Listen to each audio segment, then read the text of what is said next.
Yo, it's your boy Orion, Northwest Sports Fanatics, back at you with a new video. Today is Wednesday, September 4th, 2024, with your boy Orion and the Northwest Sports Fanatics. Make sure you guys subscribe to the channel. Smash that like button either now or on your way out. Donate to your boy if you can. Cash App $sign ORIONNWSF or the YouTube Super Chat right here. We got the Seattle Mariners versus the Oakland Athletics. First pitch is going to be here in roughly 10 minutes. So let's cue up the music, take a look at the thumb, and let's get into the starting lineups. Happy Wednesday, everyone.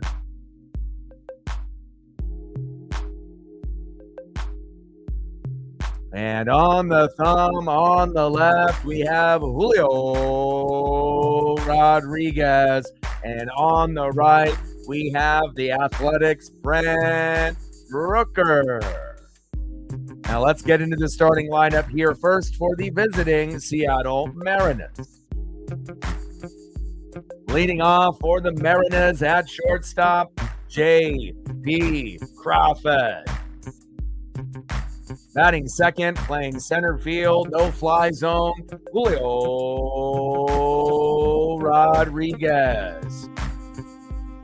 Batting third, catching tonight for Seattle, big dumper, Cal Raleigh. Batting cleanup, batting fourth, left fielder, Randy Arozarena. Batting fifth, playing first base for the Mariners, Justin Turner. Batting sixth, playing right field, Victor Robles. Batting seventh, DHing tonight for the Mariners, Mitch Garver. Batting eighth, playing third base, Luis Urias. And batting ninth, playing second base this evening for Seattle, Dylan Moore. And on the mound for the Mariners, one of our aces, 10-10 record, an ERA of 3.63. It is George Kirby. And if we're going to have any chance of preventing the sweep and not getting a walk-off homer on us 3 nights in a row, hopefully George can go for a solid 6 or 7 innings. But even when we've done that, it just seems like we just don't have enough at the end of the day. But hopefully George can turn it around for us here tonight. Let's go Kirby. All right, now let's get into the starting lineups for the home Oakland Athletics.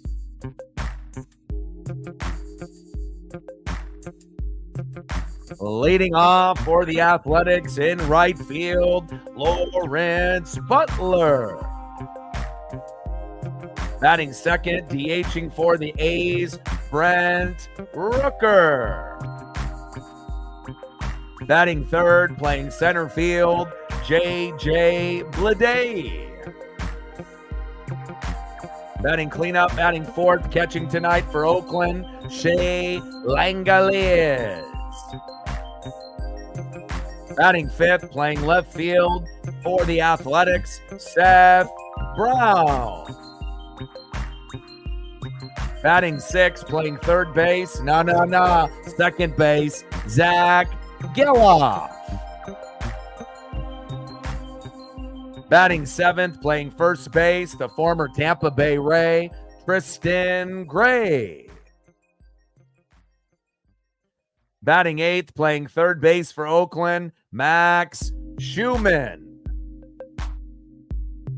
And batting ninth, playing shortstop for the A's, Jacob Wilson. And on the mound for the Athletics with an 11-9 record, an ERA of 4.21, we have J.P. Sears. And we're going to be shooting for 20 likes within the first hour, 30 to 50 overall, and then 100 on the donos on every single stream. And like I mentioned multiple times on the stream, make sure you guys are taking care of your mental health. It's the most important thing that you can look after every single day. Addiction, depression, anxiety, these are things that not only I've gone through, but I know some of y'all are going through it as well or have in the past or recently. So if you feel like you're slipping a little bit, make some minor adjustments that really go a long ways in the daily routine. If you're not exercising, exercise. If you're not eating healthy, cut back on the fast food and the booze and the beer. Okay. And number 3, make sure you're getting a little bit of music in your life every single day. It's a good trigger for the mental health in a positive way. And if you do these basic things, while spending time with friends, family, and pets, and being somewhere where you feel positive and safe like the NWSF, it could really turn your day around and help you win the day. Let's go, baby. Seattle Mariners, Oakland Athletics. First pitch is going to be here in roughly 4 to 5 minutes. Let's get it, baby. I'm ready. And it's just unfortunate that the Mariners have gone on this big slide as of late. We ended up firing Scott Service. We got in Dan Wilson. And for the first maybe week or so, the energy was high. We got the shot in the arm that we needed. But as, time has progressed and a few more games have been played, the same problems that the Mariners had prior to Dan Wilson are starting to come back even more furious than even before. And it just so happens that even though a lot of people think that the A's are a terrible team, believe it or not, the teams like the Houston Astros, they weren't very good at the beginning of the year. At one point, they were last place in the AL West, even behind the A's, the Angels, the Rangers, and the Mariners when we peaked about 11 or 12 games above 500 around June, July time. But since the All-Star break, believe it or not, the number 1 team in baseball based off wins and losses, Houston Astros, that's not really the crazy one. Number 2 in baseball with the best record since the All-Star break, the Oakland Athletics. So we are, unfortunately playing a team in our division that has been hotter than everyone besides the Houston Astros, who are also in our division, and we have to play them shortly as well as the Yankees. So, it doesn't look like we're going to end up making the playoffs this year, but we still want to be able to finish strong. This will be the last Mariner game we do until next Tuesday. Coincidentally, that's when George Kirby will pitch on that particular day as well against the Padres at home. But we got a plethora of NFL and college football here for the next 4 or 5 days. Tomorrow, the NFL kickoff. I'm so excited. Baltimore Ravens, Kansas City Chiefs. Then on Friday, we're going to have the Green Bay Packers going against who? The Philadelphia Eagles in Brazil. Then Saturday, we got the Oregon Ducks versus the Boise State Broncos on Peacock at 7. On Sunday, more than likely, I'll end up doing the Bucks and the Commanders, as well as Sunday Night Football with the Rams and Lions. Very excited. And then Monday, we cap it all off with week 1 with an amazing Aaron Rodgers and the Jets versus who? Christian McCaffrey and the San Francisco 49ers. And then I got a lot of reaction videos to the NFL that I got to be able to pump out as well. So we're going to be very, very busy. And then we'll be back to the Mariners more than likely next Tuesday. But I'm going to have to pump out a lot of reaction videos in the morning and then in the early afternoon. And then we'll still sprinkle in a few Mariner games this month in September. But it'll be a heavy dose of NFL, college football, as well as some NFL reaction videos, and maybe even a couple college reaction videos if I have some time as well. Let's go, baby. Matt in the building. What's good? Appreciate you. Let's get to 100 and donos. Let's do it. And then on this post, I like this post, and I know you copy and paste, but if you could do me a solid on this one, where you have the Cash App or the YouTube, next to the Cash App, if you can actually put the Cash App with the $ and then my name and the NWSF next to the Cash App, so that way they could see it in, obviously, the message, it would be greatly appreciated. You've been doing a great job as lead, and I appreciate you very much.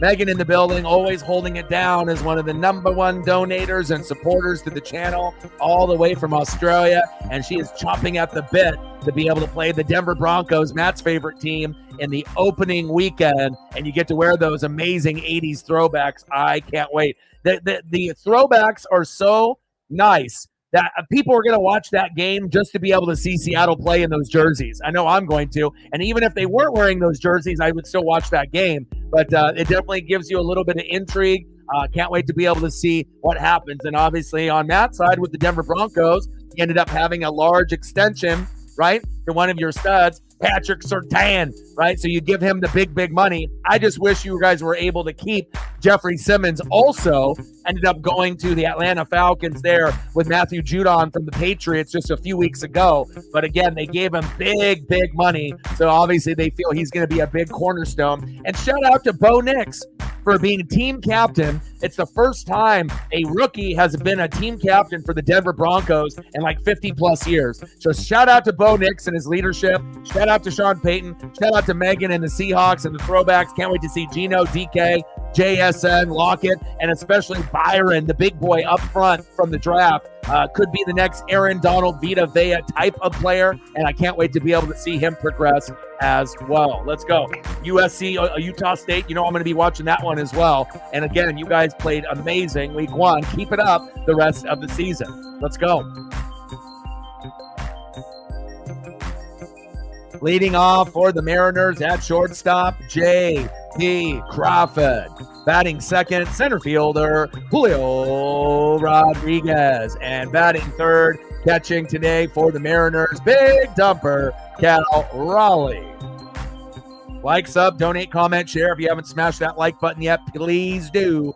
We want to make sure we get those numbers early and often. And the faster that we can get to 20, all the stats and the algorithm and the metrics kind of fall into place, and it's much easier to get 30, 40, 50, 60 likes once you get those first 20 out of the way. 196 average, 9 homers, 32 ribbies for JP. 0-1 pitch. Pops that one up into left field. 1 away. And on the mound for the A's, 11-9 record. Last time we played them, he was 4-4 with an ERA of 4. Now he's 11-9 with an ERA of 4.21. So his ERA has been pretty much the same since a couple months ago when we played Oakland last. J.P. Steers, the lefty. And hopefully we can find a way to get some hits early and often, RBIs, home runs, but we have to make sure we're not just getting hits and home runs in our first at-bat and then nothing in our second, third, fourth, and fifth. And then we end up losing in a walk-off, not only in game 1, but we also did it yesterday in game 2.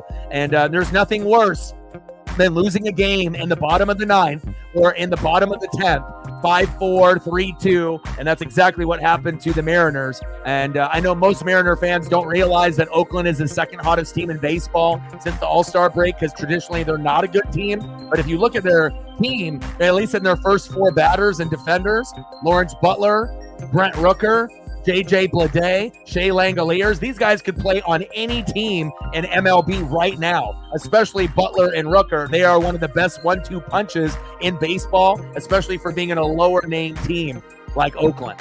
Julio, big swing and a miss, chopped it just barely, got a little tip of it, back to the backstop, 1 ball and 2 strikes.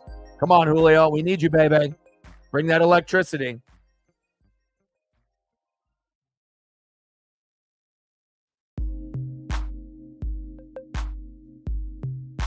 Seven RBIs in the last 6 games, but we need more.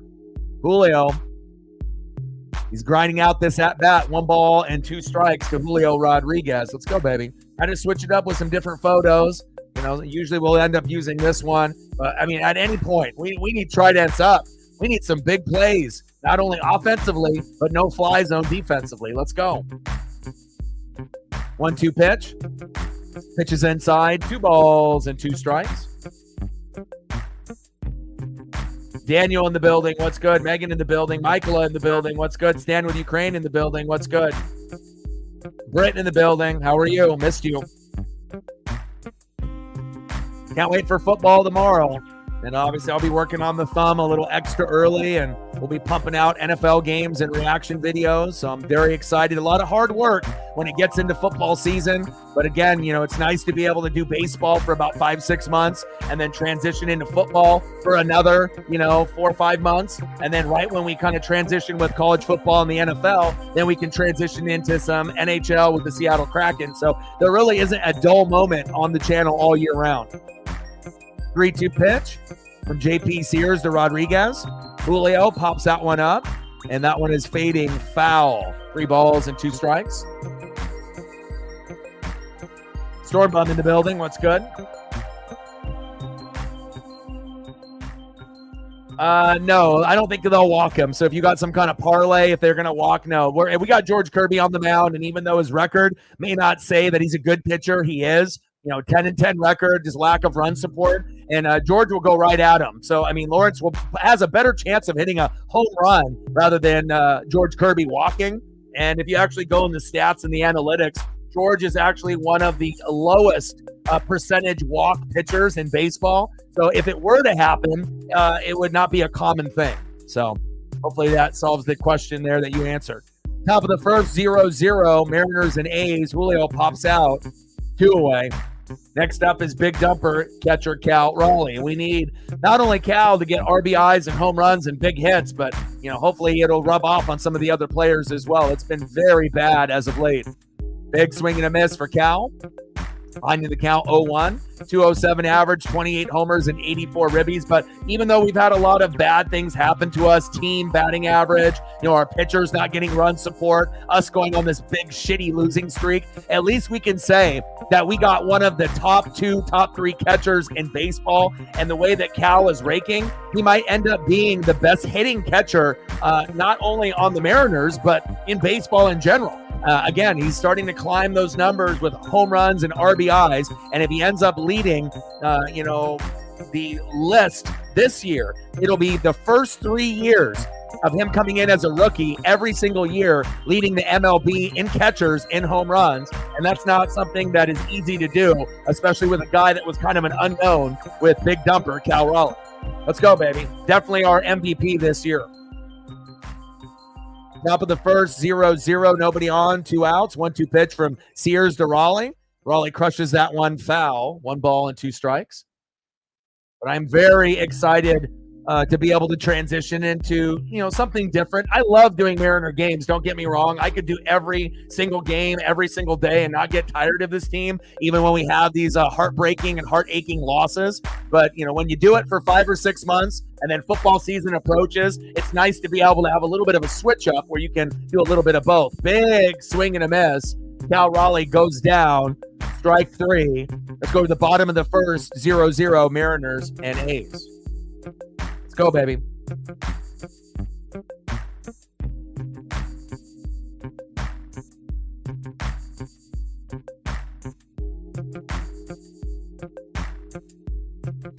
All right, we are approaching 10 likes, so we're almost at double digits. There we go. Now we're at 11. 9 more to go to be able to hit 20 in the first hour. Great start. I appreciate you guys very, very much.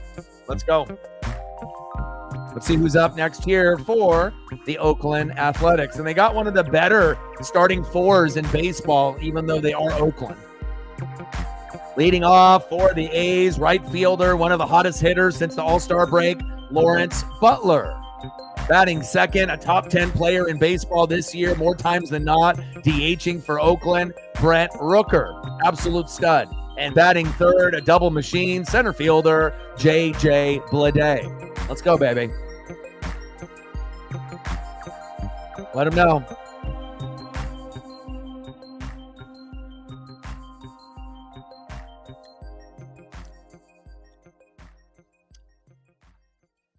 Add my $sign and my name and the NWSF next to the Cash App on this post, brother. It'd be greatly appreciated. So that way that they don't necessarily have to look. And they're going to be able to see it in the ticker. But if you have it in the post as well, it would just make sense, since those are going to be the 2 main that we do. And obviously Venmo as well. But usually the people that send me Venmo are the same people that do it every time. So I don't really need to, really advertise the Venmo unless someone doesn't have Cash App, and then we can go that route. Let's go, baby. Appreciate you guys. Yeah, I saw Ellie De La Cruz and Winker and company. They ended up putting up a 9 in the first inning. But again, the way that the Astros play, you never know. 9 runs is a lot, but I mean, if any team could come back from 9, it would definitely be Houston. Obviously, we know that's not going to be the case today, but they've been playing some very, very good ball, as well as the Oakland Athletics.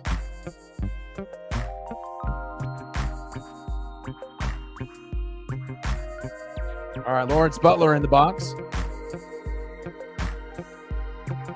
And Butler swings at a first pitch strike. No walks obviously, to Lawrence. And again, George is going to go right down the middle to try to get ahead of the count. But Lawrence has been so hot as of late, it doesn't even matter. Nice stand-up double by Lawrence Butler. See, I saved your money in that parlay thinking that he was going to get walked. I knew he wouldn't.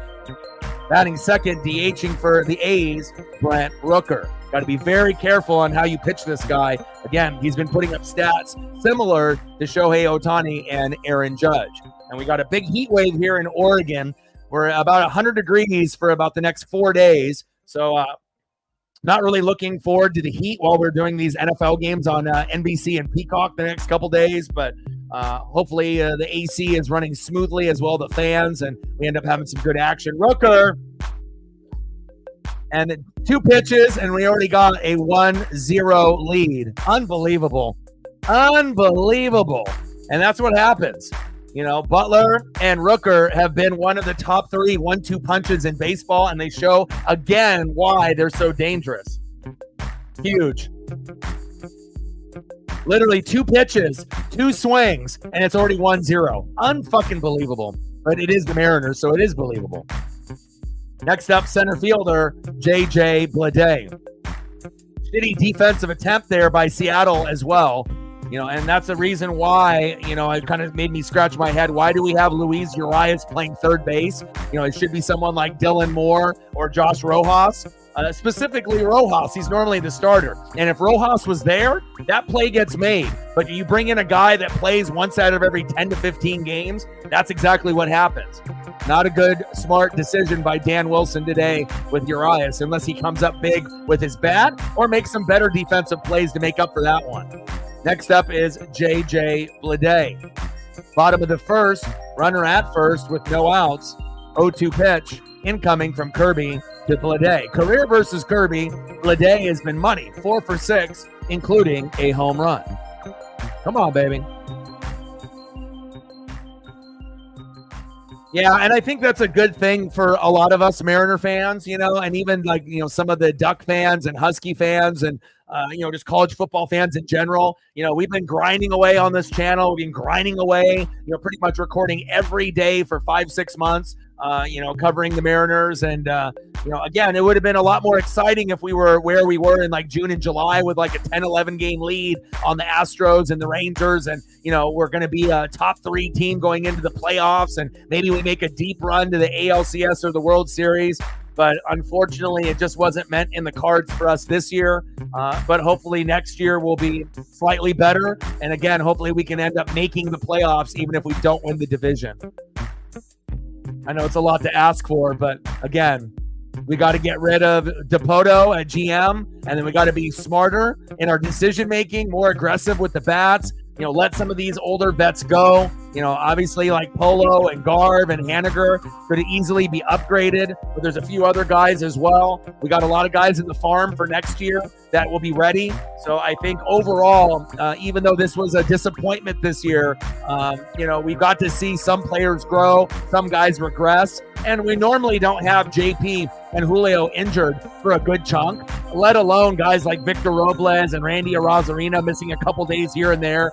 There's been a lot going against us besides bad managing and strategy with Scott Service. You know, Dan Wilson started off with his strategy pretty good, but we've seen him make some mental errors and some bad decisions in the last couple games as well. But even with that being said, you know, even if some of the decisions were different, it still kind of feels like we probably would have lost the game either way. But we want to give ourselves the best chance to win. We don't want to just shit the bed and give up the rest of the season. Let's go Mariners till I die. But at least for the Mariner fans that are Kraken fans, Husky fans, or maybe even Seahawks fans, a lot to look forward to for the Seahawks. You know, you might not win the division against the Niners, and the Rams might be a little bit closer to you guys that, you know, you feel a little, that's too close for comfort, because it is possible that the Rams could make the playoffs and win 10 games and go 10-7, right? So you got 3 teams that all look like they could win 10. We know the Cardinals will be in last place, and they'll win probably somewhere between 4 and 7, more than likely, unless they overachieve, right? But again, 3-team race in the NFC West, and I like what Seattle is putting together. Looks like they are putting together a nice competitive squad for 2024. Pitch is high and outside to Shea Langoliers. 1 ball and 2 strikes.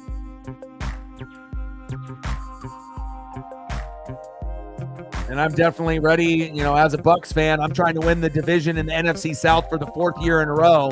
And I know it's going to be tough. Atlanta is much better with Kirk Cousins, and they got Judon, and they ended up getting Simmons from the Broncos as well. So the defense will be improved. And a lot of people are picking Atlanta to win the division. But I think with the players that we have, the way that Baker played last year, Mike Evans on a career year, we're getting good results out of Jalen McMillan. He's already starting as our slot. We got Bucky Irving from Oregon as our RB2. Offensive line with Tristan Wirfs looks good. We got the best center in the draft, not named Jackson Powers Johnson, in Graham Barton. Highest PFF ranked center, so far in week, 1 approaching. So I'm very excited to see what the offense and defense can do. And, I think that we have a good chance to win the division with 10 to 12 wins, 10-7 at the lowest, 12-5 at the highest. And I'm ready for the challenge from the Falcons and the Saints. And we'll see how bad the Panthers are, obviously, this year as well. They more than likely will be the worst team in football again this year. Bottom of the first, 1-0 A's. Runner at first with 1 out. 3-2 pitch from Kirby to Langoliers. DX in the building. What's good?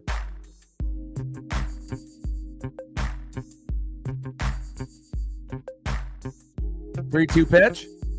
Tried to jam Langoliers. He pops it up. Foul. Count remains 3 balls and 2 strikes. Zay in the building. What's good? But it's about time that, Saints fans like Zay and Tampa fans like myself actually have a competitive, Atlanta Falcon team. And it's not like they were terrible, but you're going to see a much better version, especially when you get a better quarterback, not Desmond Ridder. You're going to have Kirk Cousins, and if Kyle Pitts can stay injury-free, which is going to be a big task. It looks like he just got re-injured again, but nothing too serious, but we'll see how he looks in the first month, right? But as well with Drake London and with Bajan and some of these Judon and Simmons pieces that were added recently, the Falcons are actually going to be fun to watch this year. 3-2 pitch by George on the corner. Got him, baby. There we go. Nice punch out by George Kirby. Shea Langoliers shakes his head in disgust. He doesn't agree.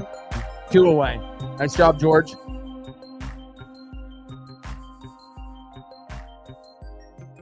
Next up for the A's, left fielder Seth Brown.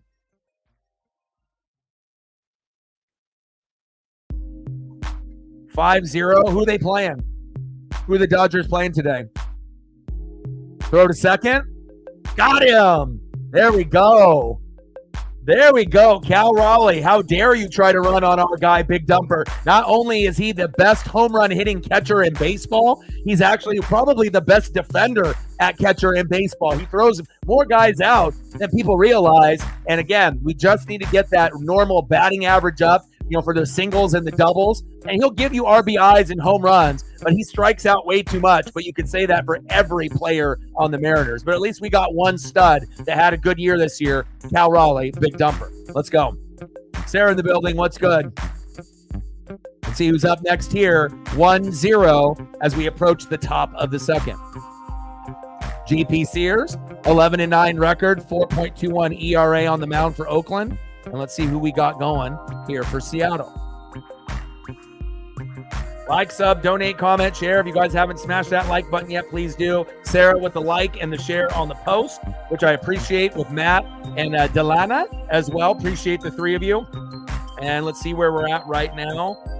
Let's take a quick peek. Hopefully we're at like 15 and that we're approaching closer to 20 in the first hour. Let's see where we're at. We're about almost halfway through the first hour. We're at 12. All right, 3 more to get to 15, 8 more to get to 20. And if you are in the room, do your boy a solid. 7 more to hit the goal within the first hour. We're at 13, 7 to go. Appreciate you guys very much. Let's get it, baby.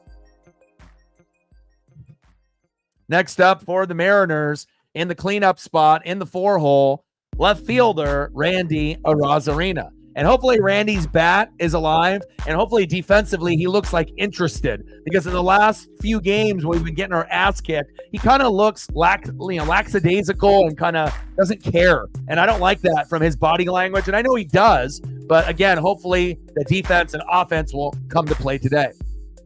Batting second, first baseman, Big Red, Justin Turner. Love you.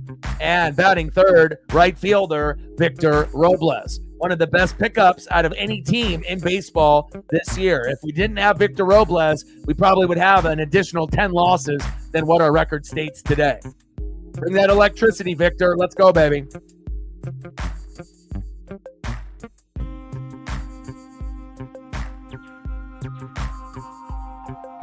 First pitch for JP Sears on the corner to Randy. 0-1 count. 216 average, 18 homers, and 47 ribbies for Randy Arozarena. Come on, baby. Let's go.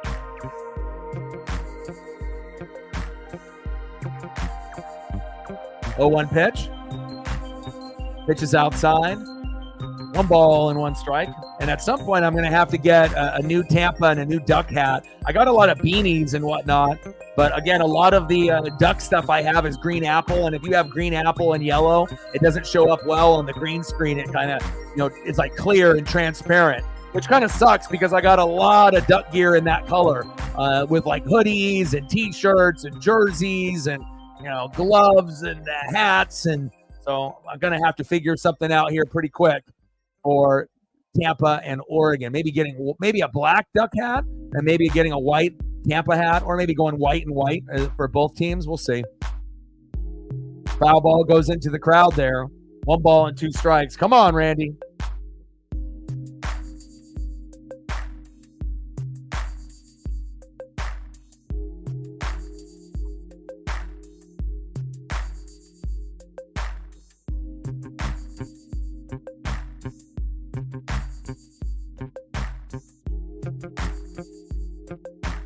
Oh, and Randy Arozarena gets hit right on the bicep. Doesn't like that. And Randy's been getting hit a lot lately. Like it ever started with the Dodgers, I don't know if it was Tyler Anderson and a few others that were like kind of talking shit to him. And ever since then, it seems like he's been like the #1 plunked Mariner since Ty France is no longer on the team and is on the Cincinnati Reds.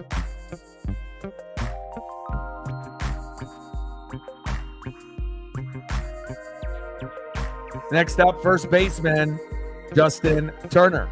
Let's go, JT.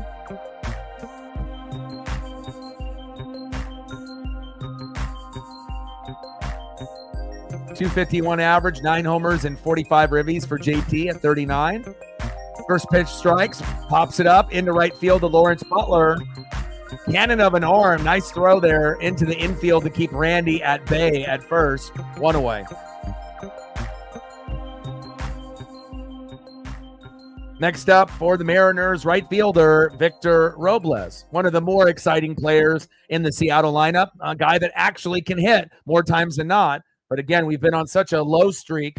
But again, it also is a little bit of bad luck. The best team since the All-Star break, is the Houston Astros. But number 2 is this team right here, the Oakland A's. They have the second best record since the All-Star break to Houston. And we have to play both teams in September on top of the Yankees. So, we got to get the job done against the teams that we're supposed to beat. But again, like the Angels, we could have done that. But again, I don't think anyone expected us to get walked off twice back-to-back games. But I think most Mariner fans aren't aware that the Athletics actually have the second best record in MLB since the All-Star break out of any team but the Astros. And I think if a lot of people understood that, the losses still suck and they hurt, and there's no excuse. But it kind of makes sense, because again, if they were playing, mid-range ball or, 15th or 20th, we probably would have won at least one of these first 2 games. We wouldn't have gotten walk-off on both and lost both, I would believe. But, the Athletics are getting better. All 600 of their fans, typically don't show up on a regular basis, 30, 40,000 capacity. The owner is terrible like Seattle's. But at least they get to go to Vegas in a couple years, and I know that they'll be appreciated there. 2-1 pitch to Robles. Pitch is outside. 3 balls and 1 strike to Victor Robles. Let's go, Victor. Let's go, baby.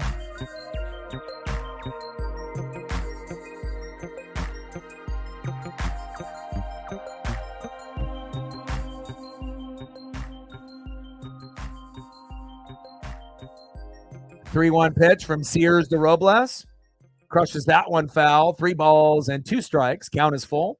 Top of the second, 1-0 A's. Runner at first with 1 out. JP Sears, 26 pitches in. Victor Robles, let's go, baby. hit by pitches, walks, bunts, stolen bags, moving guys over from first to second to third. There we go. Pitches low at the knees, and we'll take a walk. Good shit. Randy got plunked on the arm. Victor Robles with a walk. Next up, DHing for the Mariners, Mitch Garver. And this is kind of a head scratcher. There's nobody better at DH than Mitch Garver, like Luke Raley, like anybody. But again, I understand that the reason that they're doing, Garver at DH is because he's a righty and we're going against a lefty. But I still feel that Garver stinks in the box. So why are we putting him at DH? Just have his ass sit down, in the dugout and throw in a lefty versus a lefty and go Luke Raley or even Josh Rojas. Those two guys have a better chance of getting a hit than Garver does. Just saying. Sometimes these analytics and stats and metrics go too far with some of these managers. And I know that you're trying to be able to get everyone reps, but this is not the time to get the reps, even though we got our ass kicked yesterday and the day before. Why the hell is Mitch Garver playing? And there's no way in hell Luis Urias should be playing whatsoever, period. It's like, unless you're just like giving up, and I'm not saying that they are, but I know if I was managing this team, those guys wouldn't be fucking playing right now. I would want to at least try to win one game in this fucking series, and thank God we got football, because for a lot of Mariner fans, it got a little depressing. So, getting to watch the Seahawks and the rest of the NFL tomorrow with the Ravens and Chiefs is going to be a nice change of pace. 1-2 pitch from Sears to Garver. Big swing and a miss. Got a whole bunch of air there. 1 ball and 2 strikes. Looks like he actually got a piece of it. Come on, Garv. Do something, my guy. And I mean, it wouldn't be as bad if he was batting at least 200 to 220 like everyone else, but you're batting like 165. Like, you are by far the worst player on the team and the biggest mistake that we made in 2024. Polo was the one that got booed for a month and a half, and his defense still is ass. It's gotten a little bit better within the last month, but at least he got home runs and hits and singles and RBIs. So that way it's a love-hate relationship. But right now, for most Mariner fans, it's just kind of a dislike-hate mistake relationship with Mitch Garver, unfortunately. Garv, into the gap. Can you get a hit? Yes! My God! Garver with an RBI? You got to be shitting me. Wow. Unbelievable. Go home. Wow, there we go. Mitch Garver. He might stink at hitting, but he's got a bases clearing double to make the game 2-2. Huh? Unbelievable. Unbelievable. Wow. I don't think we anticipated that, but we'll take it. And Mitch, his hitting has been a little bit better in the last maybe 5 games that he's played, where he actually has gotten hits or RBIs, but the way that the team has been going, it didn't really make you feel like he was going to do anything today. And this is a pleasant surprise. Nice job. Nice job by Mitch Garver. Luis Urias popped up and flied out by Shea Langoliers, 2 away. Next up, second baseman Dylan Moore. Megan with the like and the share. Appreciate that.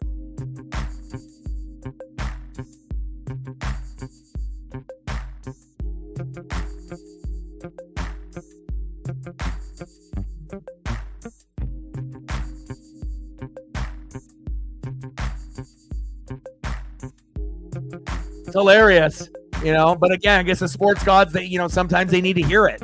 They need to hear how bad the player has been, and they're like, okay, we understand how bad the player has been. Let's give you a little magic on your last game that you're going to be doing for about a week, since we got NFL and college football games, obviously on Thursday, Friday, Saturday, Sunday, Monday, and we'll be back on Tuesday when I do some reaction videos in the morning, and then we'll end up doing the Mariners and Padres, and we're hosting the Padres at T-Mobile, and Kirby will be on the mound for that matchup too. So hopefully we can get off to a good fast start, and then we can end up winning this game.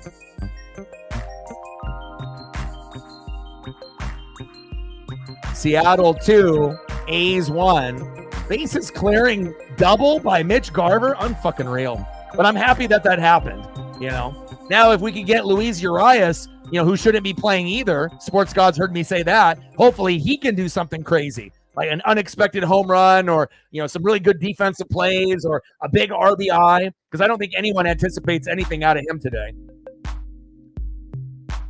But thank God for Mitch. Sometimes the guy that's the shittiest player is the most unlikely hero, but looks like he might be the hero today. 1-2 pitch to Demo. Pitch is on the corner. Check swing. Did he go? Got him. JP Sears with the punch out. But the damage is done. And lo and behold, our worst player comes up to be the MVP today to try to help us prevent the sweep. Who would have thought? All right, JP, I see you with that punch out. 11-9 record, 4.21 ERA, but at least we're doing something early on JP. Next up for the A's in the 5-hole, left fielder Seth Brown. Batting second baseman in the 6-hole, Zach Geloff. And batting third, first baseman, former Ray, Tristan Gray. Like, sub, donate, comment, share, help your boy out. Let's go, baby. Let's see where we're at. We're approaching 40 minutes. Let's see where we're at on the likes. Hopefully we're at least at 15. Where are we at? We're at 15. We need 5 more to get to 20. So if you are in the room and haven't smashed that like button yet, please do. It looks like we have at least 10 that haven't. We're at 16 now. We only need 4 more in 20 minutes, and we're at the goal in the first hour. Let's get there, baby. And we're always shooting for 100 in the donos, either through Cash App, Venmo, or on the YouTube Super Chat.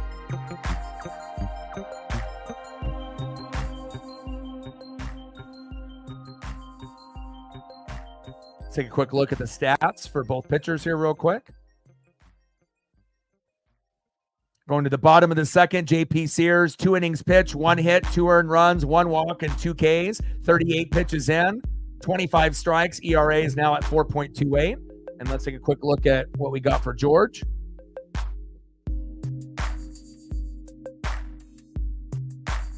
And we'll do this every couple innings.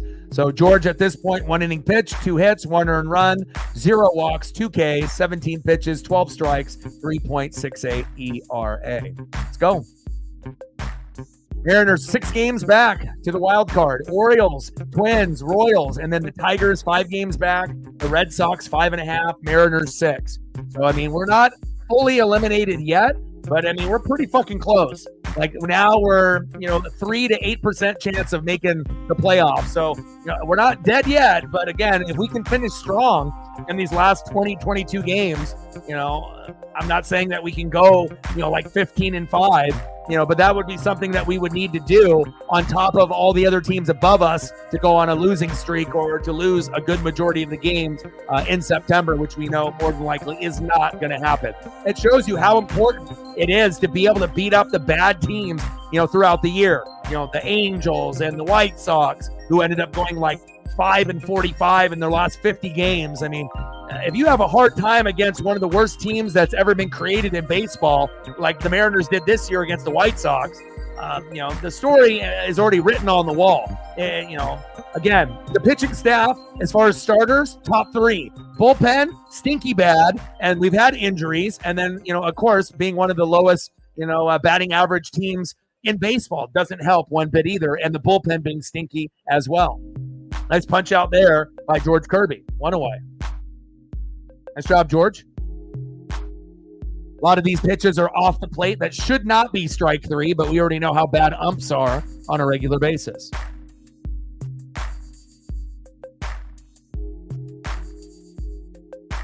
Next up for the A's, second baseman, Zach Geloff.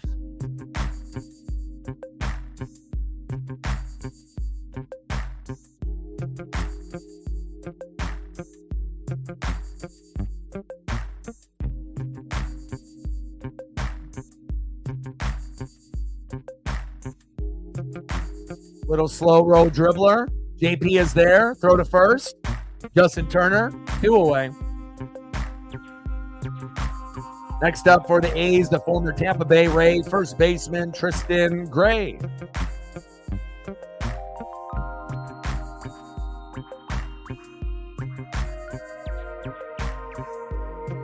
I appreciate that, Josh.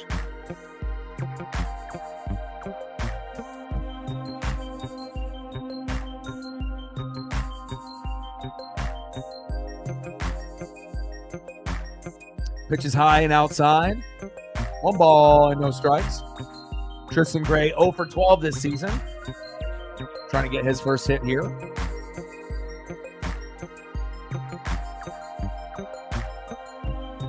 That one chopped foul. 1 ball and 1 strike to Gray.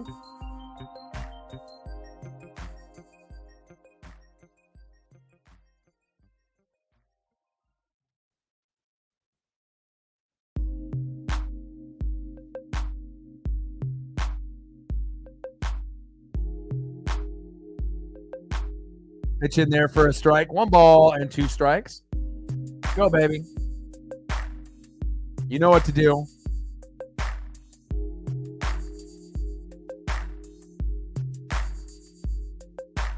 One-two pitch.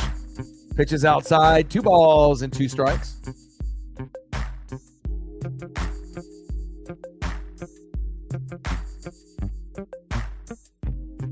Yeah, I mean, obviously we know Garver is like, the worst player on the team, but at least he came up big today. I mean, he could have been just like everyone else and did nothing. So if we end up winning this game, 4-3 or 5-4, it's probably going to be because of, what Mitch Garver did early to kind of get us on the board, and at some point, even a blind squirrel gets a nut at some point or another. And, if you actually look back at the last, 5 or 6 games that Garver has played to the previous 30, he's actually been able to get a couple lucky hits and a couple lucky RBIs lately compared to before. So not saying it's any kind of hot streak because it's fucking not, but I'll take a bases clearing RBI with Randy getting plunked and then obviously Robles getting a walk and then the least likely hero, Mitch Garver, who shouldn't probably even be playing right now and is playing because we have a left-handed pitcher. Otherwise, we probably would have Luke Raley at DH or Josh Rojas. But so far, he's making the most of it. But this is another head scratcher for me. Why the hell is Luis Urias playing in this game? What's the point? You know what I mean? Like, you barely have played all year. Put Josh Rojas there, or move the lineup around and have Luke Raley at DH. Like, there's no purpose of Luis playing because he doesn't really excel at offense or defense. So it's like, why are you playing? And I get it. He hasn't played a whole lot.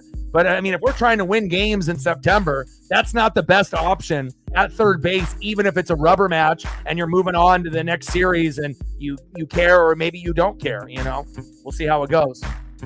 We had 20. There we go. Let's get to 30. Let's see who's up next here in the top of the third for the Mariners. What you need to do, Matt, is you got to not be lazy and do this. You got to edit your original. Come on, brother. You got to you cut and paste.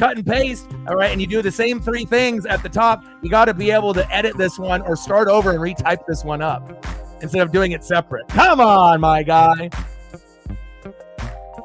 Can't cut corners. It just makes it all better off, and that's one less thing that you have to type out when it's all together. Come on, Matt. No cutting corners on the NWSF here. Top of the third, 2-1 Mariners. J.P. Crawford in the box, Reflect in the building. What's good? Crazy that Mitch Garver ended up being the hero. I don't think anyone would have anticipated that, even if you were a time traveler or even if you had the almanac and Back to the Future. Little slow road dribbler, throw to first. 1 away.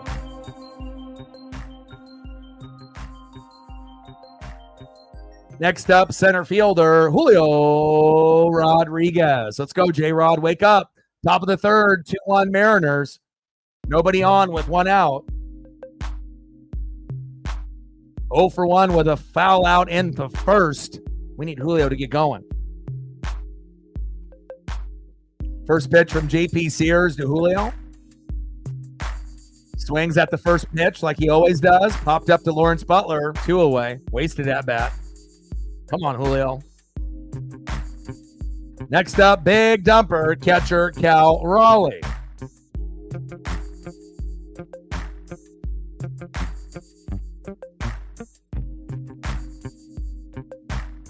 There you go.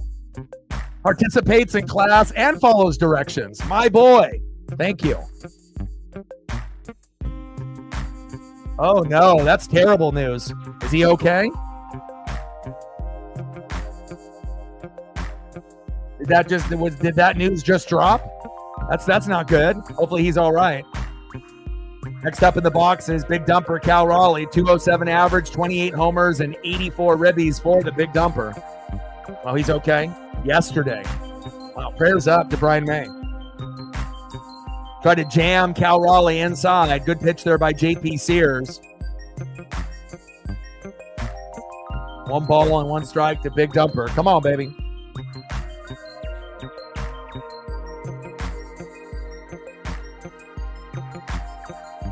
One pitch from Sears to Raleigh. That one chopped foul. And I ended up seeing a really cool interview with Cal Raleigh and Mookie Betts. And crazy thing is Cal Raleigh's dad is a coach, and he was actually the one that recruited Mookie Betts. So they have this kind of cool connection between the Raleigh family and the Betts family. I would highly recommend, any fan of Mookie Betts, the Dodgers, the Red Sox, or Cal Raleigh from the Mariners, or just Cal Raleigh in general, to definitely tune into that. Top of the third, 2-1 Seattle. Mitch Garver with a bases clearing RBI, believe it or not. Big Dumper into the gap, back to the wall in center field. JJ Bleday is there, and that is the end of the top of the third. Let's go to the bottom of the third inning with the Mariners with a 1-run lead. See who's up next here for the Athletics.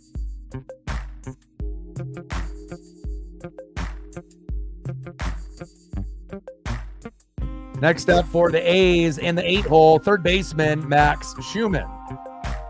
Batting second in the 9-hole, shortstop Jacob Wilson. And batting third, 1-for-1 with a run already, right fielder Lawrence Butler. And I mentioned it before Reflect came into the room. The 2 best teams that have the best records after the All-Star break, number 1, Houston Astros, going from obviously last place in the AL West to first, right? And number 2, the team that we're playing right now, the Oakland Athletics, actually have the second best overall record since the All-Star break because of Lawrence Butler, Brett Rooker, JJ Bleday, and Shea Langoliers. It also helps when you have Mason Miller as a closer and a couple of the other guys in the lineup step up and make big plays. But it's been a real big combo of Butler and Rooker. They actually have some of the best stats as a 1-2 punch comparing to like the Yankees and the Dodgers. And we know what you got with Mookie and Shohei Ohtani and Freddie Freeman and Teoscar Hernandez, and you got Soto and you got Judge. So when you end up having guys like Rooker and Butler, and they're up there with those guys that are famous with big names, it really does show what they've been doing. No excuse. We shouldn't have had walk-offs in the last 2 games. But again, it shows you as like a Mariner fan, if you can't get the job done against the other teams like the Angels and the White Sox, those are the teams that end up coming by to back you and bite you in the ass later in the season. Now, obviously losing to the A's stinks, but they're much better than what they were last year. This isn't the same A's team, even though we normally think that they're at the bottom of the division or second to last. So hopefully we can end up getting this dub, have a little bit of momentum, and then we got Ravens and Chiefs tomorrow. We got Packers and Eagles on Friday. Reaction videos to both of those. We got Ducks and the Broncos, Boise State on Saturday night, Bucks and the Commanders in the afternoon, and then we'll end up doing Lions and Rams. Monday Night Football, Jets and Niners, and a shitload of reaction videos. And then on Tuesday, George Kirby will be on the mound as we host the Padres. And hopefully we can compete with them because they're probably the most dangerous team that's not talked about in baseball, especially in the National League. So I don't expect us to beat the Padres, but hopefully we can at least make it interesting. Bottom of the third, 2-1 Mariners. Nobody on, nobody out. 1-1 count from Kirby to Max Schumann. Like, sub, donate, comment, share, help your boy out. Let's try to get to 30 likes here within the first hour, and we're still shooting for 100 in the donos on every single stream. Schumann popped up. Randy all the way to the warning track. There we go, 1 away. Next up for the A's, shortstop, Jacob Wilson.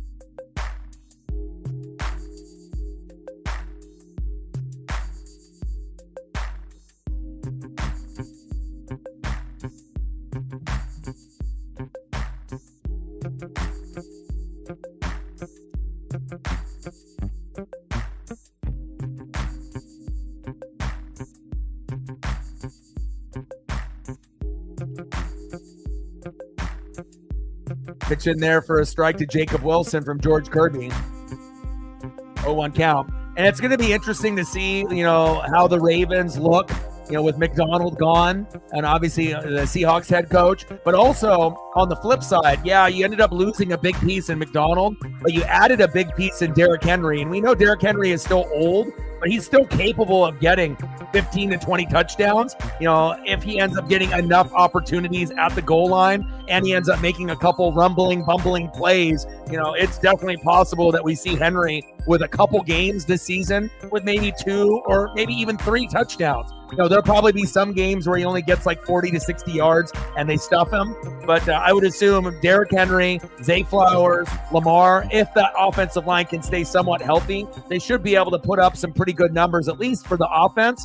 I'm not sure about the defense. Defense is normally ranked in the top 5 every year, but we'll see based off the coaching changes, on how good the Ravens defense is, or if they maybe will take a step back based off some of the losses that they had in the offseason, coaching and player personnel.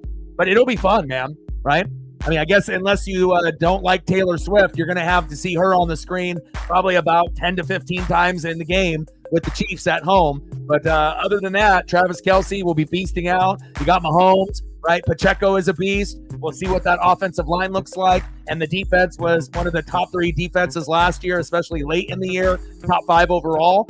And it definitely saved them last season. If the defense wasn't good, they would have never made it to the Super Bowl, let alone won it. So it was kind of, I would probably say Andy Reid's best coaching year out of all his years that he's won Super Bowls or got a team to an NFC championship like he did 4 times in a row with the Eagles.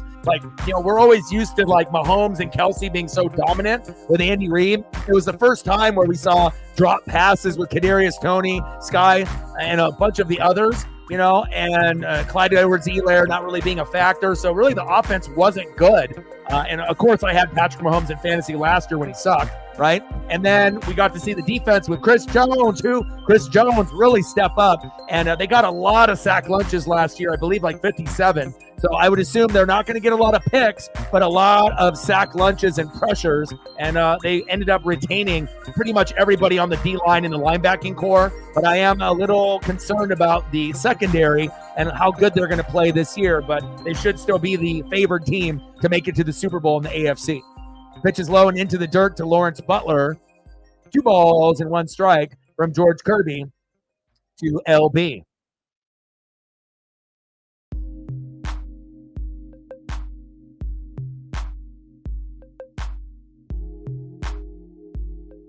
Fourth and slugging, man, killing it. It's like crazy to see like Rooker and Butler and their development. And then I ended up reading an article today, remember how we were going over like people that were batting really, really well. And then you ended up seeing like a Luis Arise, batting 350, 400, and Stephen Kwan was there too. Stephen Kwan since then has been at like the lowest point of his career in a slump. And I was batting like close to 200.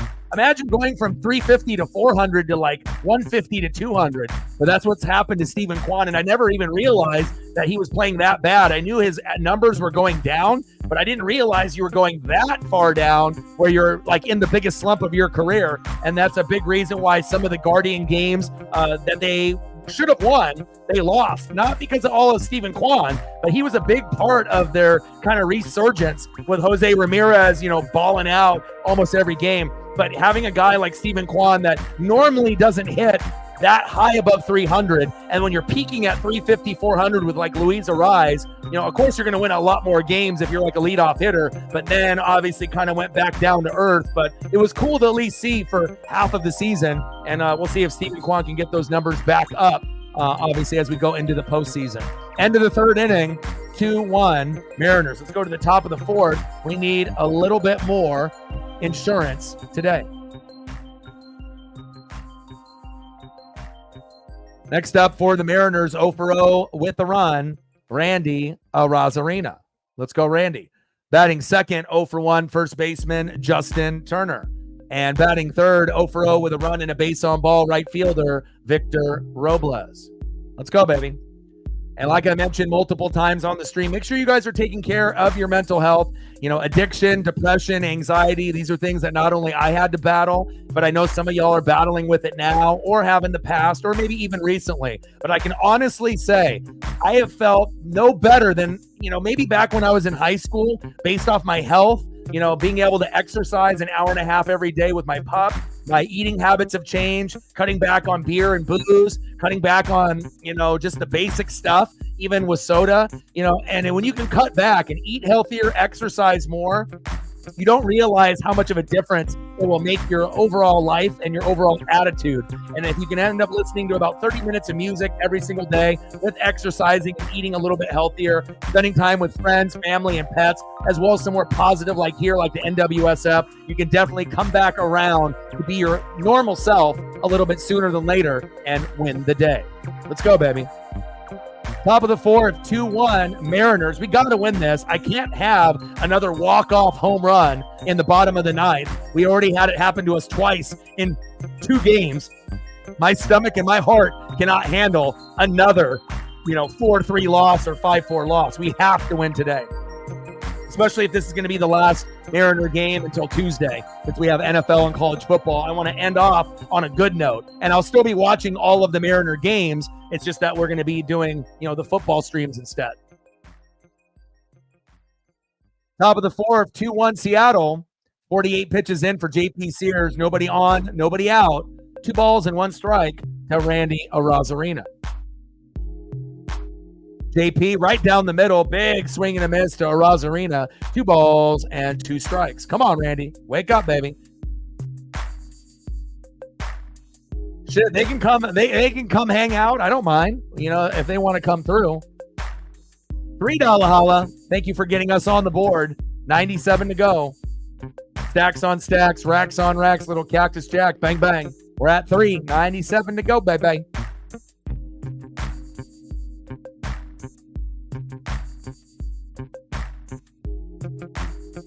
PJ's got the right idea. Let's go Mariners, no matter what.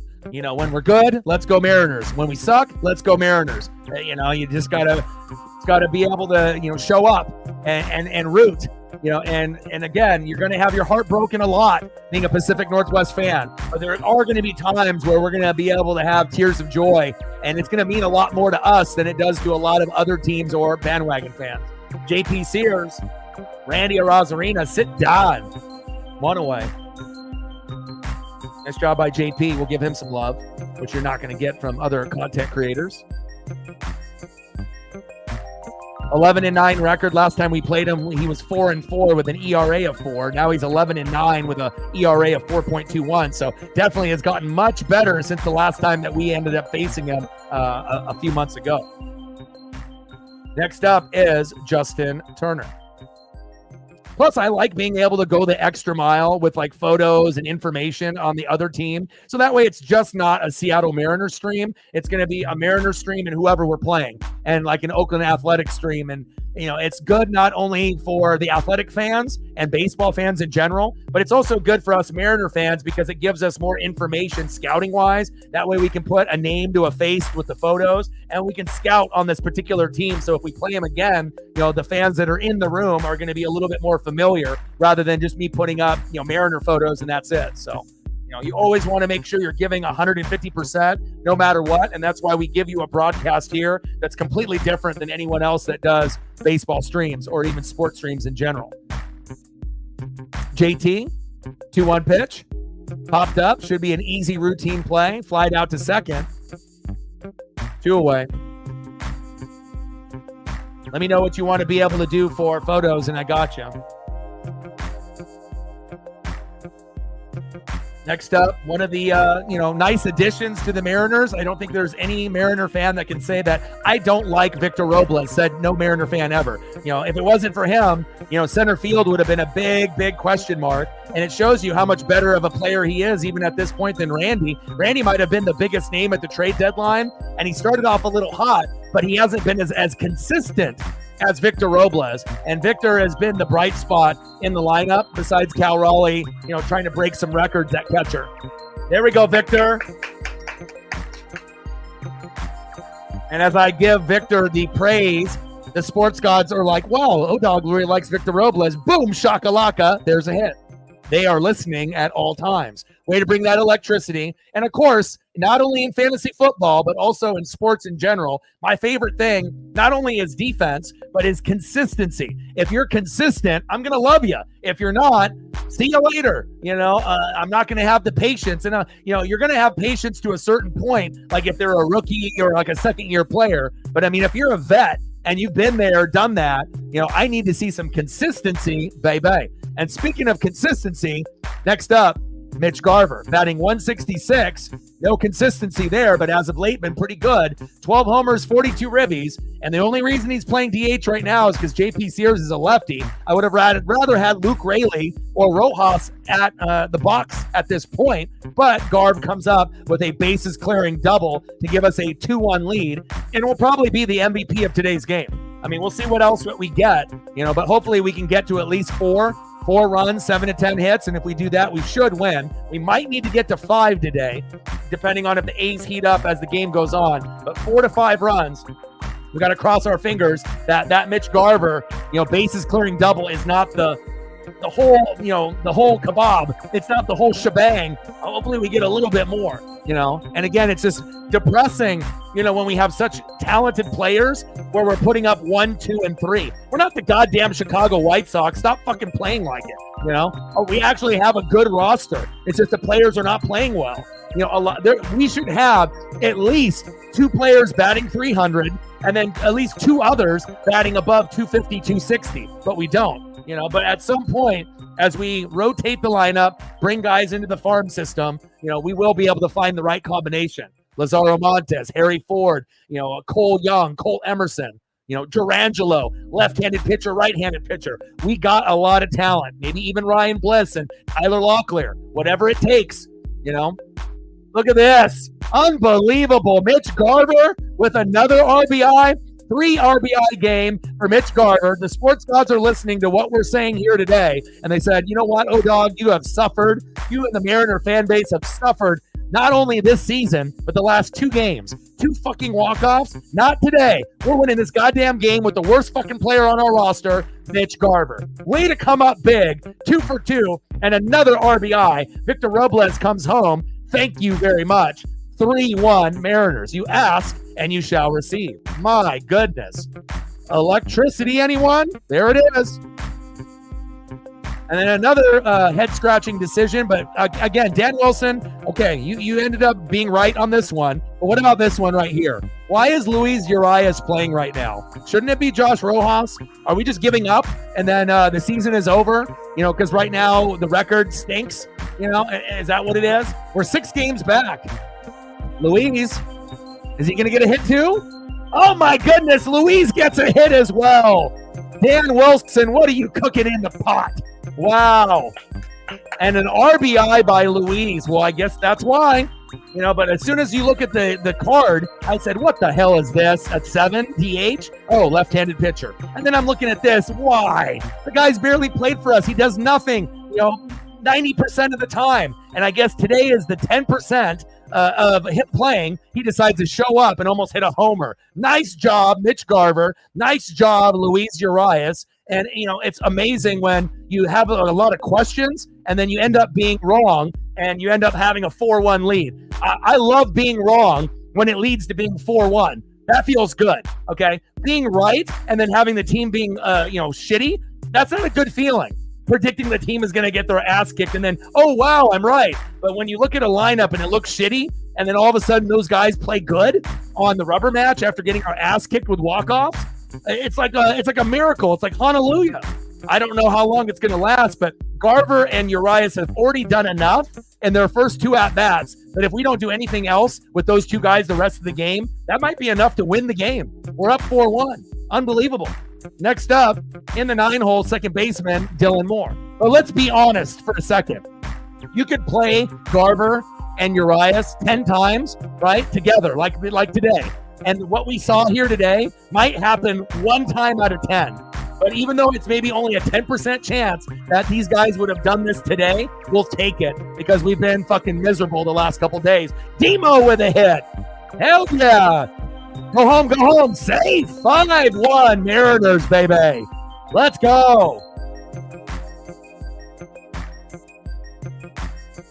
Sometimes the most unexpected players, come up big late in the game or even early on. 7-hole Mitch Garver, 3 RBIs. 8-hole Luis Urias never plays, gets himself an RBI. Dylan Moore in the 9-hole, RBI. I feel like I'm in Stranger Things and the Upside Down, but I'll take it. Fuck yes. Let's go. Britt loves it. Let's go. Miss ya, love ya. Robles, baby. Garver, baby.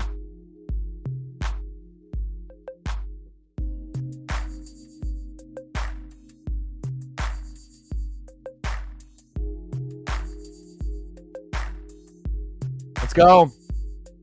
Let's go. Yes, sir. Oh, yeah. Trident's up. Yeah, absolutely. Reflect with another 3er. We're at 6.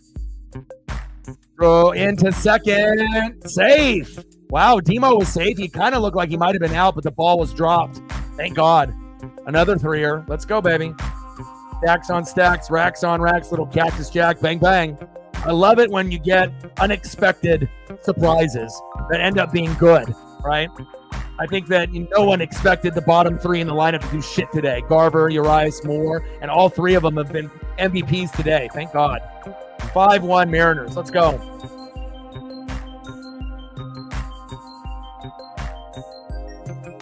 Where was this in game 1 and game 2?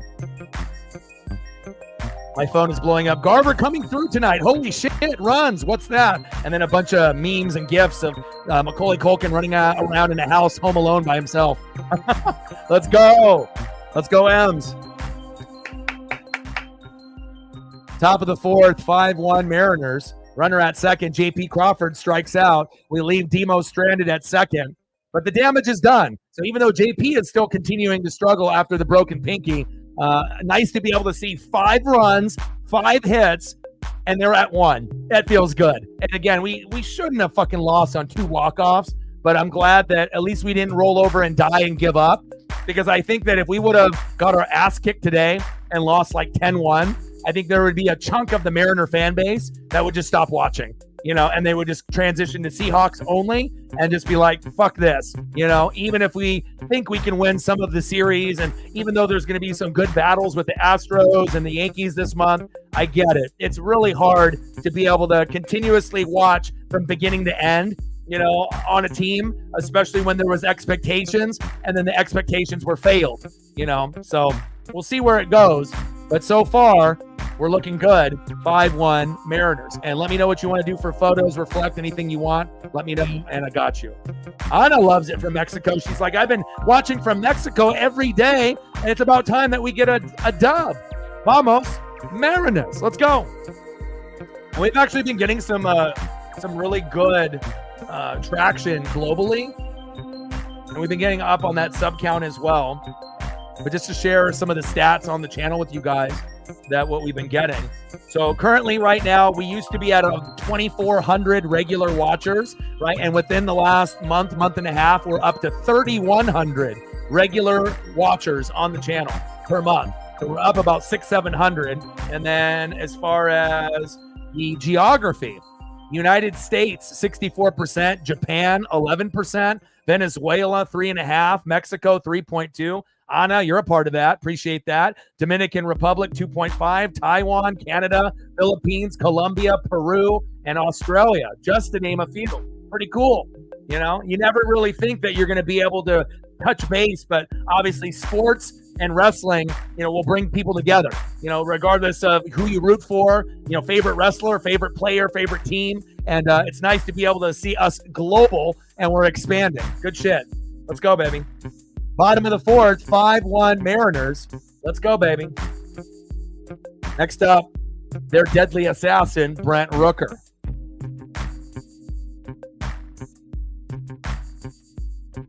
Oh, 1 pitch to Rook. Pitches outside, 1 ball and 1 strike. He's got amazing stats. 296 average, 33 homers, 94 ribbies. Those are the stats that you would want Julio to have, right? Right around 300 if you're not above 300. 296, pretty close. Like you get 1 hit, you're going to be above 300 or right damn near there, 299, 300, right?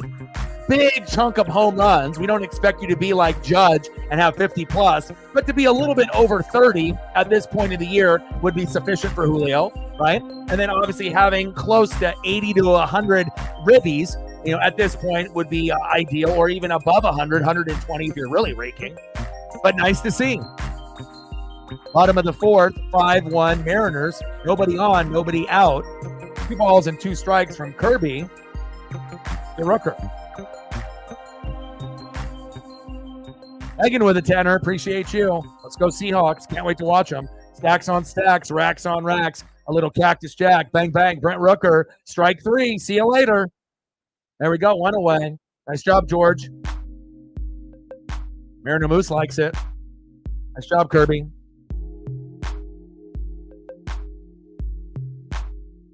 Next up for the Athletics center fielder, J.J. Bleday. Go Hawks.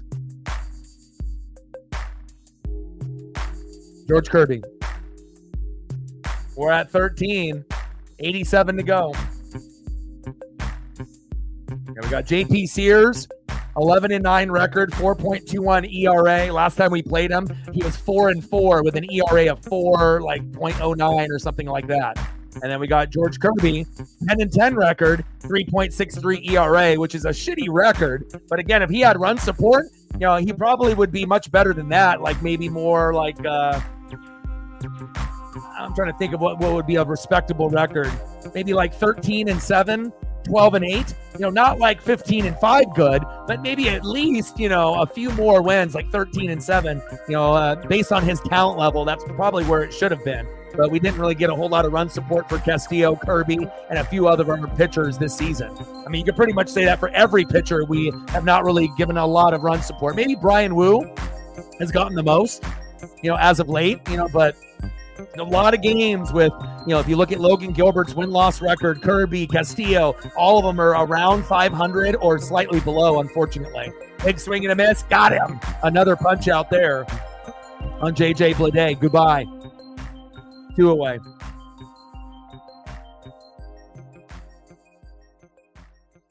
Nice job, George.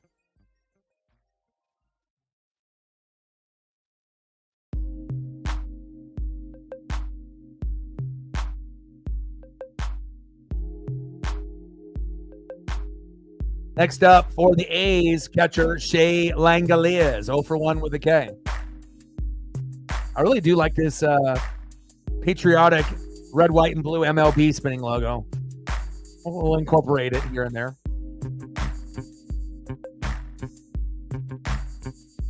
Big swing and a miss. 1 ball and 1 strike. 0 for 1 with a strikeout in the first for Shea.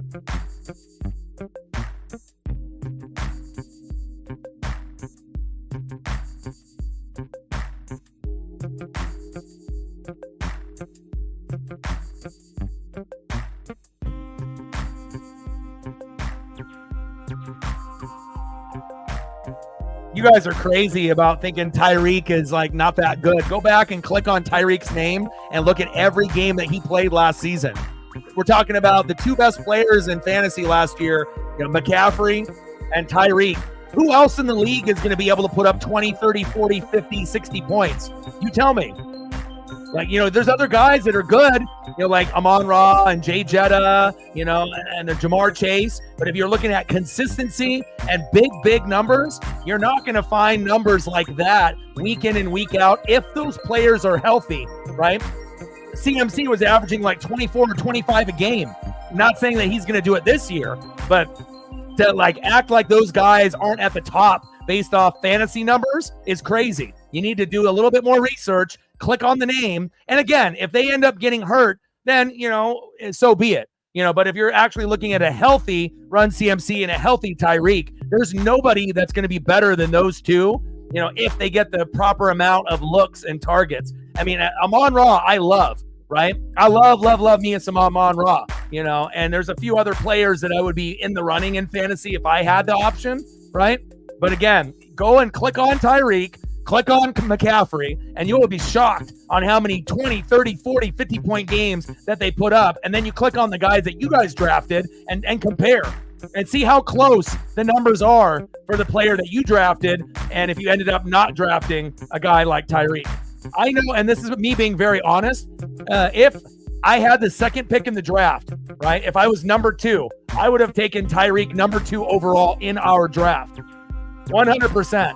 And I've never really been a big Tyreek fan. Like, I appreciate his skill set. Obviously, he has some issues off the field, but if we're talking about just a overall beast mode athlete that is very hard to tackle, that is very, very fast, that can do all the routes, gets a lot of targets, makes Tua look like a superstar, Jalen Waddle as well. Again, and if you're okay, with getting 10 points and 15 points out of your wide receiver, fine. But I know if I'm playing, I would love 30, 40, 50 points out of my one wide receiver. That sounds pretty good. Then you have a good chance to get 150 to 200 overall. So, just saying. Top of the 5th, 5-1 Mariners. And again, it's not, you have to understand the difference between real life and then fantasy football is different, Like guys like AR, if he ends up having a bad game and he still gets 20 points and throws a pick 6, that's still good numbers in fantasy. You can have 4 turnovers and a pick 6, but at the end of the day, if he's got a rushing touchdown and 65 yards and he throws for 1 or 2, even if with bad stats, and he puts up 20 to 25, that's phenomenal for fantasy. So popped up into right field, Julio to Lawrence Butler, 1 away. So I think there's a little bit of a disconnect, Like, what type of player is AR going to be? We don't really know. But if we're talking about fantasy, if he stays healthy, he will be just as impactful as Josh Allen and Jalen Hurts. And if he stays healthy for the full year and everyone, progresses with him, Jonathan Taylor at running back, Michael Pittman Jr., and the rest, he potentially could be the number 1 quarterback this year. Do something like Cam Newton did, when he was in his prime. So, but again, fantasy and real life are completely different. But I do wish that I would have drafted Tyreek if I had the chance. Well, technically I did, but I wasn't going to take Tyreek number 1 over McCaffrey. But if I had the number 2 pick, definitely I would have taken Tyreek. Julio Rodriguez fan got that ball right there. Cal Raleigh in the box, top of the 5th, 5-1 Seattle.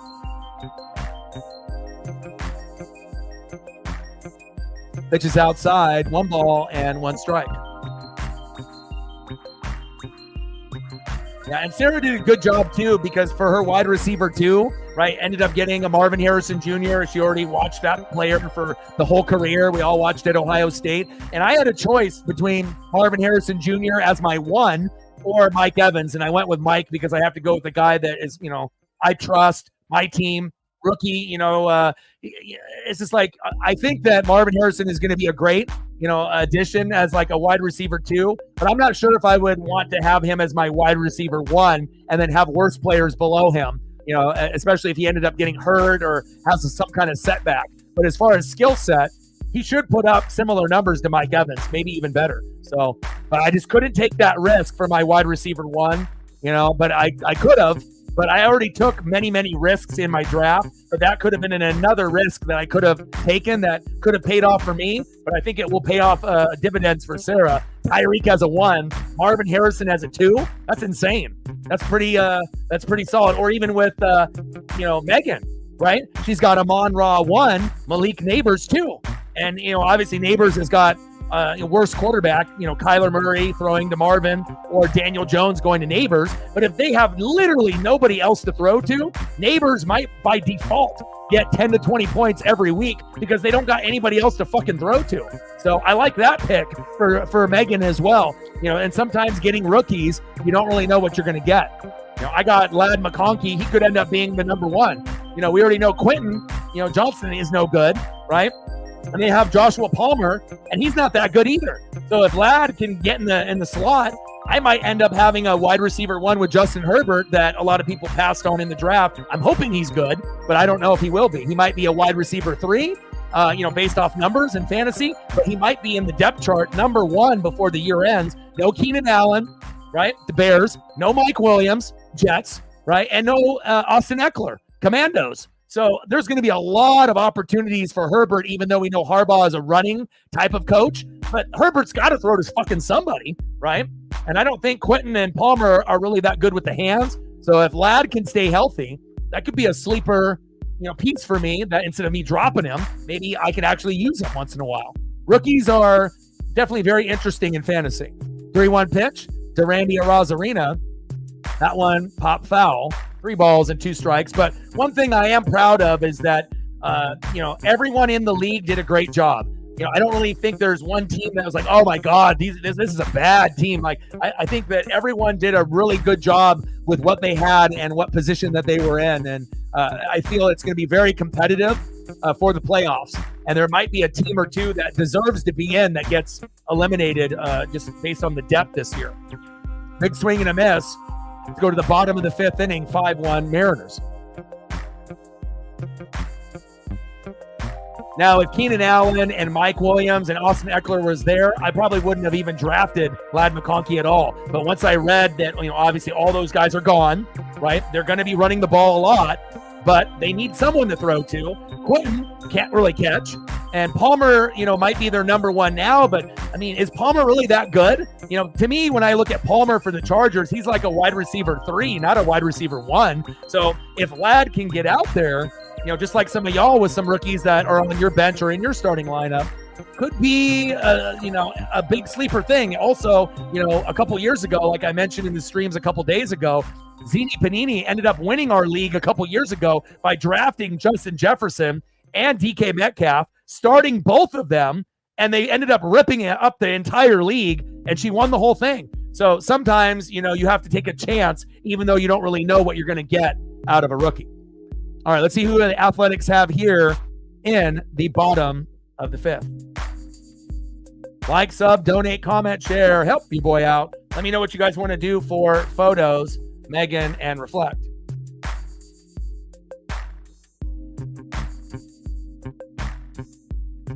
Next up for the A's, 0 for 1 with a K, left fielder Seth Braun. Batting second baseman Zach Geloff, 0 for 1. And batting third, former Tampa Bay Ray, 0 for 1 with a K, first baseman Tristan Gray. Oh, I love it.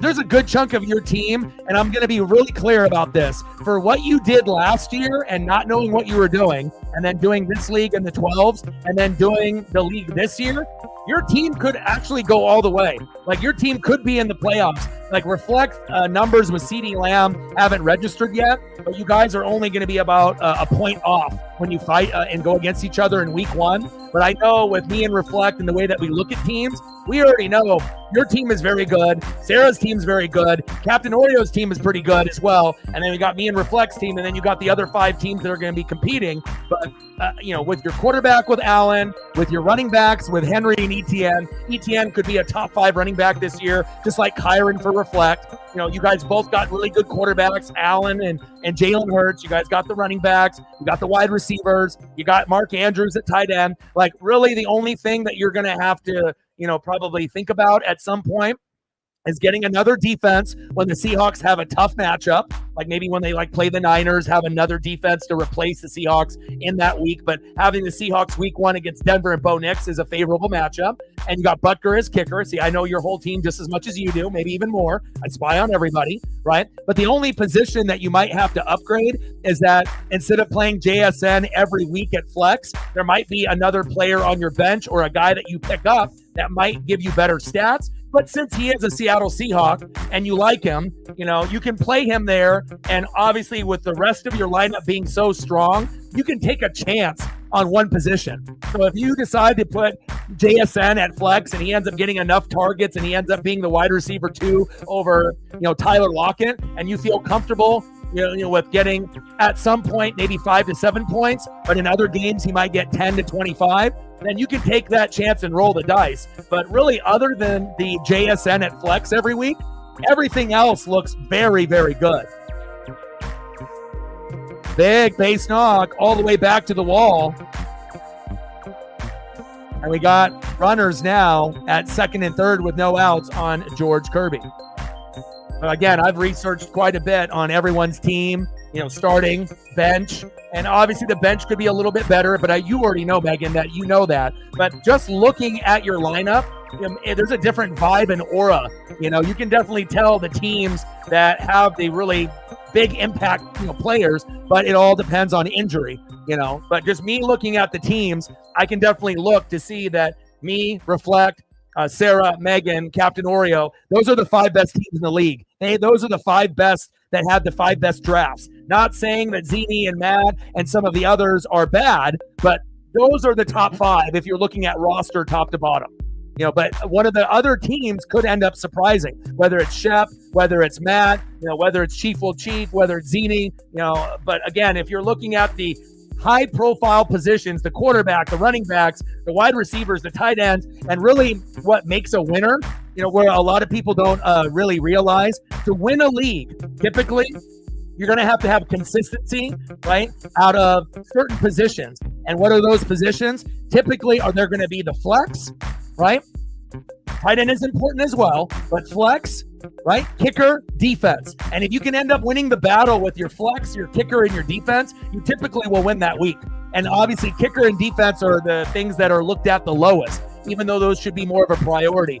Tight end and flex are very popular, and you need those. But how many times have you lost a game in fantasy, right, where your kicker or your defense shit the bed, or one of the two did, and then the person that you played ended up getting 20 to 40 points combined at a kicker and defense? Kicker got 15, defense got 20. What the hell, 35? And then you look at your kicker and defense, and it's a combined for 8. And you said, shit, no wonder I lost. So that's why it's so important not only to have the tight end and the flex, but you got to have a good kicker and a good defense, or at least try to, because there's always going to be someone that puts up a monster number with kicker and defense, and it'll single-handedly help them win, because everything else kind of is a push between the quarterbacks, running backs, wide receivers, with a lot of you guys having some amazing teams. So flex means that you can play a running back, a wide receiver, or a tight end, whatever you feel is the best for you. So I'm the only person in the league that's playing 3 running backs, right? And then you got Captain Oreo, who's putting 2 tight ends, and he's got Kyle Pitts and Travis Kelce. So he's doing that. Everybody else in the league is playing wide receiver. So we'll see on how that ends up panning out. But normally, if like a me or Reflect are going 3 running backs, that usually is not a good sign for the others that they're going to be going against those people, because if those 3 hit, not saying that 3 wide receivers can't, but there's sometimes more of a drop-off or streakiness with a wide receiver in the flex, depending on who it is, compared to a running back that that can tote the rock 15 to 20 times, possibly get in the end zone once or twice, and maybe even catch 3 to 4 passes. So everyone's strategy will be a little bit different. And even with Captain Oreo going Kelce and Kyle Pitts, those could be 2 of the top 5 tight ends. So a very unique strategy. He'll be the only one in the league that does that, but it could end up being big for him throughout the season if Pitts can stay healthy with Travis Kelce. So I always make sure I spy on everyone's shit, as you can see. Bottom of the 5th, 5-1 Mariners. You're like, damn, this guy knows everyone's team better than they do. Damn right. I'm trying to win the league. Runners at second and third with 1 out. Kirby, 66 pitches in, 2 balls and 2 strikes to Schumann. And I think that's another really exciting thing about the NFL starting tomorrow, is that it gives us an extra reason to root for players and watch games that normally we would just see highlights on our phone, right? Like if we didn't have certain players in fantasy, are we going to go out of our way to watch that team play? Maybe, maybe not, depending on our schedule. But when you do fantasy, you're going to go out of your way to make sure that you're watching your players on those teams play, and you get excited about it, and it makes it more exciting throughout the year. And it makes you smarter as a fan. You understand who's good and who's not. Bottom of the 5th, 5-1 Mariners. Runners at second and third now with 2 outs. Nice job by George Kirby trying to get us out of this inning. Next up, Jacob Wilson. Yeah, I saw that. Hopefully he'll be okay. 100%. 100% it helped you being at 4. I think that's the number 1 spot in a draft out of a 10-man. That's the number 1 spot that if I had my choice, I would have went 4 rather than 1 or 2. Like I think for me, 3 and 4 is the number 1 spot. 3, probably number 2, and then 5 is probably number 3 because it's a snake draft. So once you draft, and then it goes backwards. So if you pick 10th, you pick back-to-back, but if you pick first, you don't pick again until like pick 19. So there's going to be a lot of people that get picked. So you got to make sure if you're picking number 1 overall that you better have a strong first 3 picks or you're fucked. Like if you pick wrong at picking number 1 overall, or you end up having injuries or depth, you're never going to win. And usually people that pick number 1 overall, they don't win the league. Usually people that end up typically winning the league, depending on what they do on the wire and if they have a top 5 draft, is usually people picking 3rd, 4th, or 5th if they hit on their picks. So, but I was very impressed with a lot of you guys. And also, too, the fact that Elliott went Lamar in the first round threw everybody off. No one else bit on that, right? Then Sarah ended up picking C.J. Stroud over her own quarterback, AR, and over Josh Allen and Jalen Hurts, which is a little surprising because most people draft Josh Allen 1, Jalen Hurts 2, Jalen Hurts 1, Josh Allen 2. So then when it was my turn, after Megan ended up picking the 3rd quarterback that probably should have went first, and then Jalen Hurts, the 4th quarterback off the board with Reflect, should have went 2nd or 1st, ended up being 4th. Then, I had a choice between either AR or Burrow. I've had Burrow in the past, but I want a guy that is multidimensional. Like Josh Allen, like Megan, like Jalen Hurts, like Reflect. I want to be like them. I want to have a guy that can run for some touchdowns too. And I know there's a risk for injury, but that's why I backed it with Dak. And I still got 2 top 10 quarterbacks. And I feel good that even if AR goes down with a season-ending injury again, I can still compete and win the league with a Dak Prescott. He was number 3 fantasy football quarterback last year. He actually had the most touchdown passes out of any quarterback. So when you do the stats and you do the reading, I might not be a Cowboy fan, but this year I got 3 Cowboys. I got Aubrey at kicker, I got Zeke, and I got Dak. So sometimes, it's not about, who's pushed down our throats or, we damn boys, and all that bullshit about going to the Super Bowl every year. Sometimes it comes down to stats. And CeeDee Lamb is going to be insane this year. And obviously we know with Reflect with CD, that's going to be a big, big game winner week in and week out, depending on who you play. Facts. Top of the 6, 5-1 Seattle. Next up is Justin Turner. But I'll tell you, there's a lot of players that you guys drafted that I was like salivating over, hoping that you guys would pick differently. But, you have to do it on the fly. And it shows you how hard it is to draft correctly with like so much pressure in limited time. You don't have time to be like, give me 5 minutes. It's like that clock is running and you gotta make sure you're swinging for home runs every time.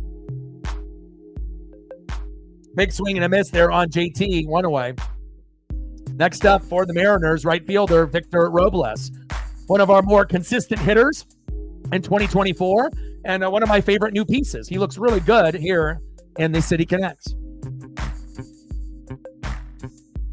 I don't know if I'll ever have enough money, but I think my goal next year is to be able to get a Cal Raleigh City Connect jersey. I think I like the teal one too, the Northwest green, the teal is fire, but I don't know, man. I don't own that City Connect, and I think a City Connect Cal is pretty dope. I'll be like the only one in Oregon with one. I mean, I haven't seen too many people with that particular jersey, but I did see a kid with one on when we went to the Baltimore Oriole game. Bunt attempt by Robles, foul. And I couldn't keep my eyes off the jersey. I even had to give the kid a dap. I'm like, dude, good choice with the jersey. Fire. And the whole family was dressed up in City Connect. And I was like, wow, these up front and like up and personal, like in my face, like looking at them up close, they're incredible.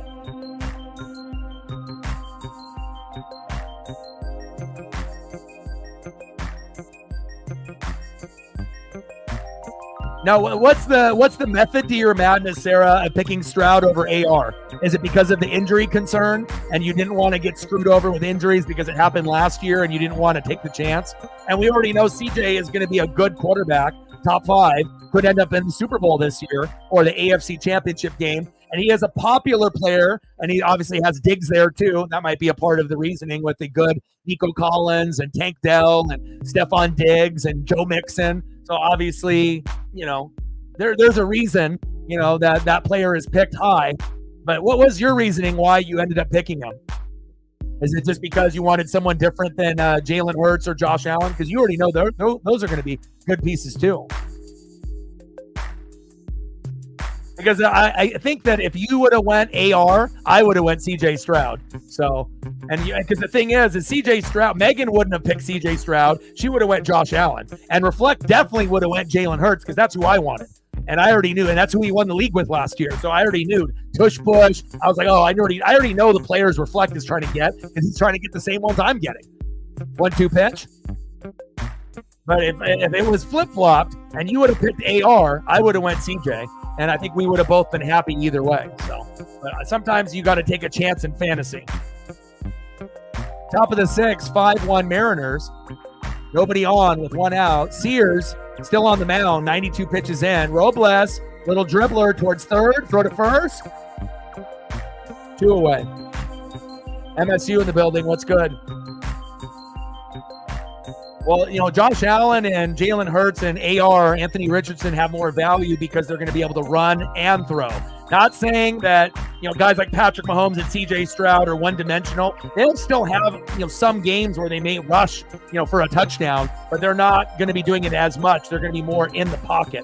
So that's why people like going for dual threats in fantasy, because not only can you throw for 2 or 3, you can also maybe run in for 1 or 2. And then if you do that, that's the difference between getting 20 to 30 points in fantasy or 40 or 50. And if you get 40 or 50 out of your quarterback, you probably won.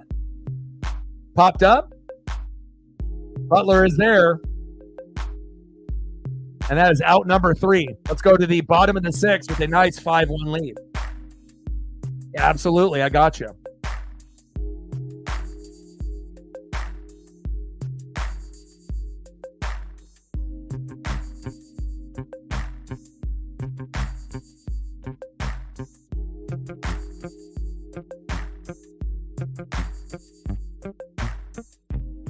Time to get the bib for Megan and Brett. Glenn is on the board. Drool incoming. You're going to see him in a lot more stuff moving forward too. Like sometimes all you need is like, a movie or 2 or 3 to kind of gain some momentum, especially if it does good in the box office. And then you just become like a regular staple in pop culture. Just like Timothée Chalamet, right? When we ended up seeing him in Dune and Dune 2. Like, he went from someone that wasn't maybe highly known to a lot of people. Like, he had his fan base. But then, you end up being in something like Dune, and you're like, wow, like, you're pretty damn good at what you do. And, I mean, hell, even Kylie Jenner noticed. So, everyone trying to get on that thirst trap. I see you, Timothy. I see you, Glenn.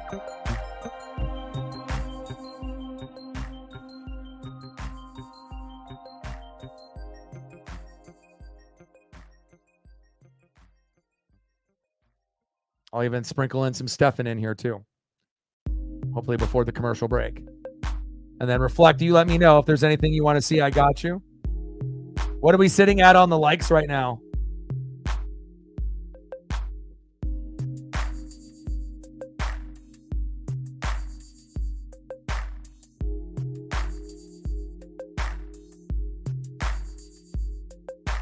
Nine Ks for George.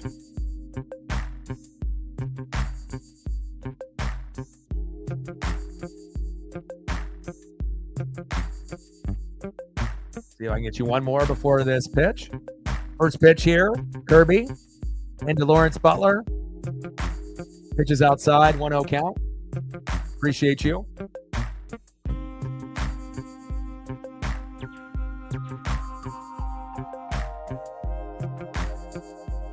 One-0 pitch from Kirby to Butler. In there for a strike. 1 ball and 1 strike to Lawrence Butler.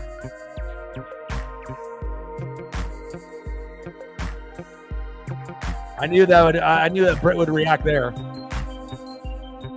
She said, drool, drool, drool, thirsty.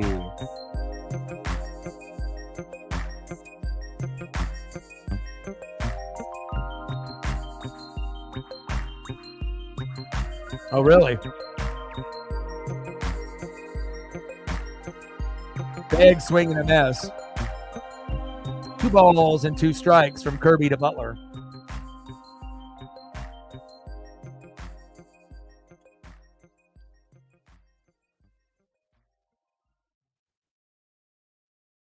2-2 pitch.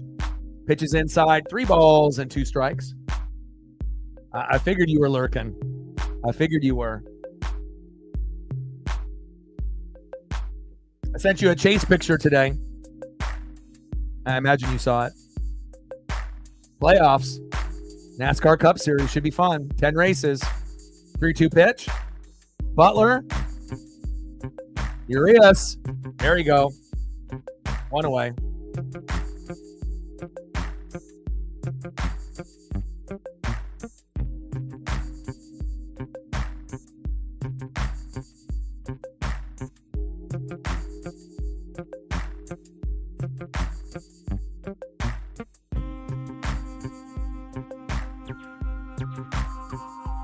Next up, DHing for the A's, Brent Rooker.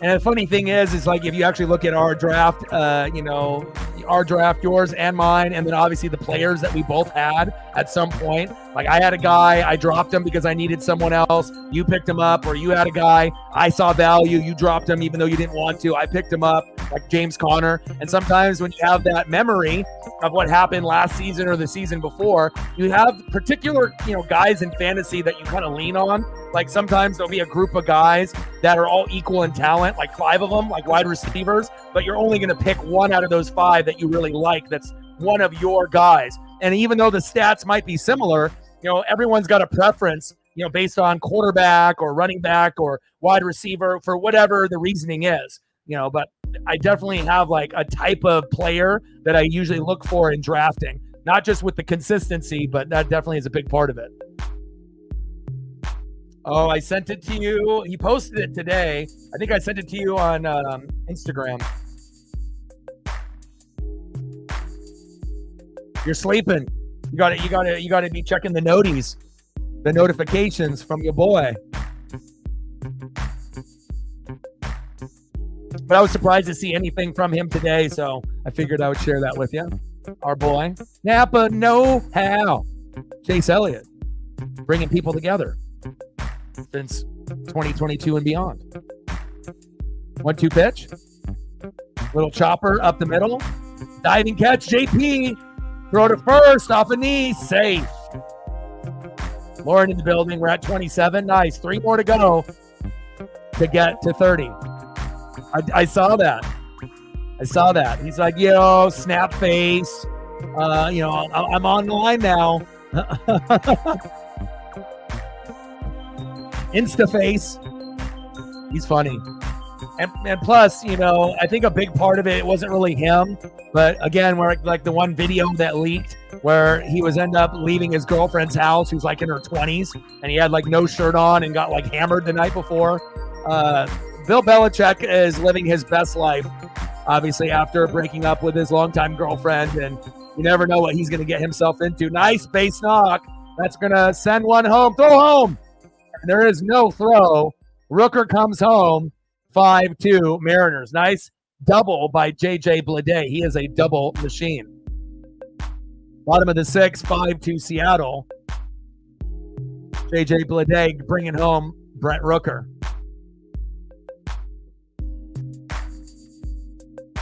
Next up, catcher Shea Langoliers.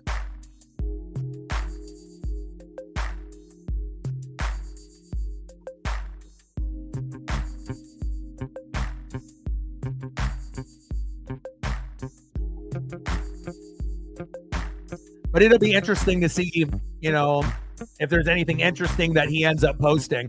But what I do know with guys like him and Nick Saban, if they ended up doing like some kind of podcast together, which was something that a lot of fans were thinking, you got to think like what kind of stories do Saban and Belichick have? Probably a lot of good ones. And I normally wouldn't go out of my way to listen to a sports podcast, but if Saban and Belichick ended up doing one together, I probably would. I probably would listen at least a couple times a week to see what they're talking about, just because of the experience and how smart both of them are. I would love to be able to hear what they say. But as far as Instagram, it's going to be more, you think, photos. Maybe there'll be a little bit of video here and there with him as well, even though it's short and limited. But we will see. I will not follow Bill Belichick right now, but depending on what his content is, maybe I will in the future. Bottom of the 6th, 5-2, Seattle. But if he starts putting up like really cool content, I definitely will. Just to be able to see what's going on in his life at this point, coaching wise and vibing with, different coaches and players in college and in the NFL. 2-1 pitch to Shea Langoliers. JP is there. 2 away. But it kind of makes sense that Bill didn't have, any type of social media because he's old school, He's an old school guy, it would be someone that you would assume would have like a flip phone still, like Eminem. Like some people are just old school and they're just not really about social media. They would rather like read, watch film and just like, do their regular routine, whatever that may be, But I think it is kind of cool now since he's like retired that we can maybe see a little piece of his life that we didn't really know about until maybe now. So pretty cool. Oh, I bet. Well, I already knew that. You let me know when he starts posting some cool stuff, and then I might have to follow as well. You're going to have tabs on him. Yeah, I like that too.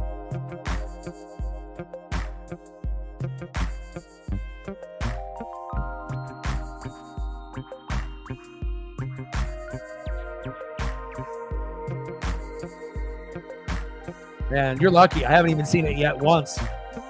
But I will. Hopefully when it comes to like streaming platform, I'll watch it at home. But right now I'm watching Teenage Mutant Ninja Turtles, the cartoon from the 80s. And then I was trying to decide on what I wanted to watch, but I found myself watching Resident Alien all over again. The writing in that show is incredible. Very funny. Popped up to Randy Arozarena. And I really like sci-fi. Like when I get into like a mode, like once I like one sci-fi, show, then I usually bounce around and I'll do like 2 or 3 after that. And obviously I was doing the Apple TV Plus where I watch Silo, which is recommended. And then also Adam Scott, who you've seen in a bunch of different things. A lot of people remember him with the little melody in the car.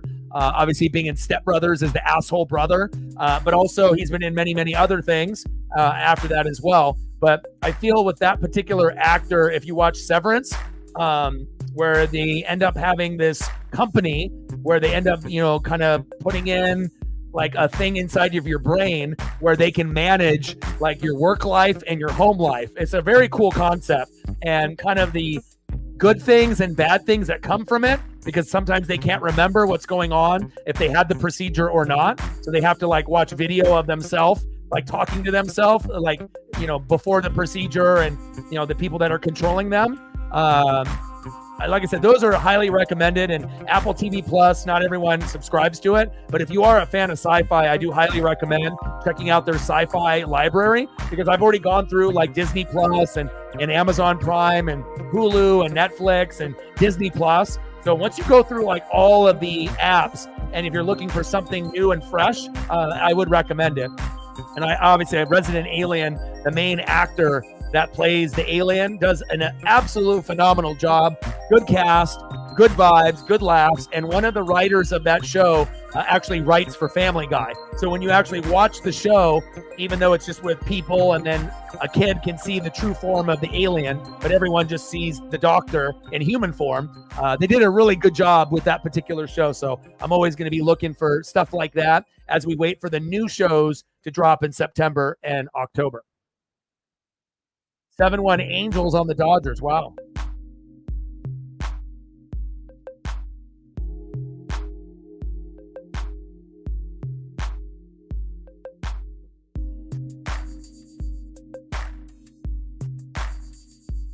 Go to the top of the 7th, 5-2 Mariners. Jansen Junk, what a name. Hello, I am Jansen Junk.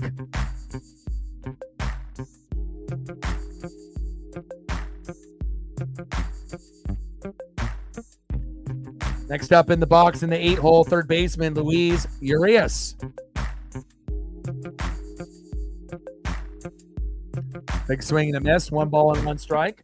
Didn't think we were really going to get anything out of Garv, Urias, and Demo, but they have been the heroes today.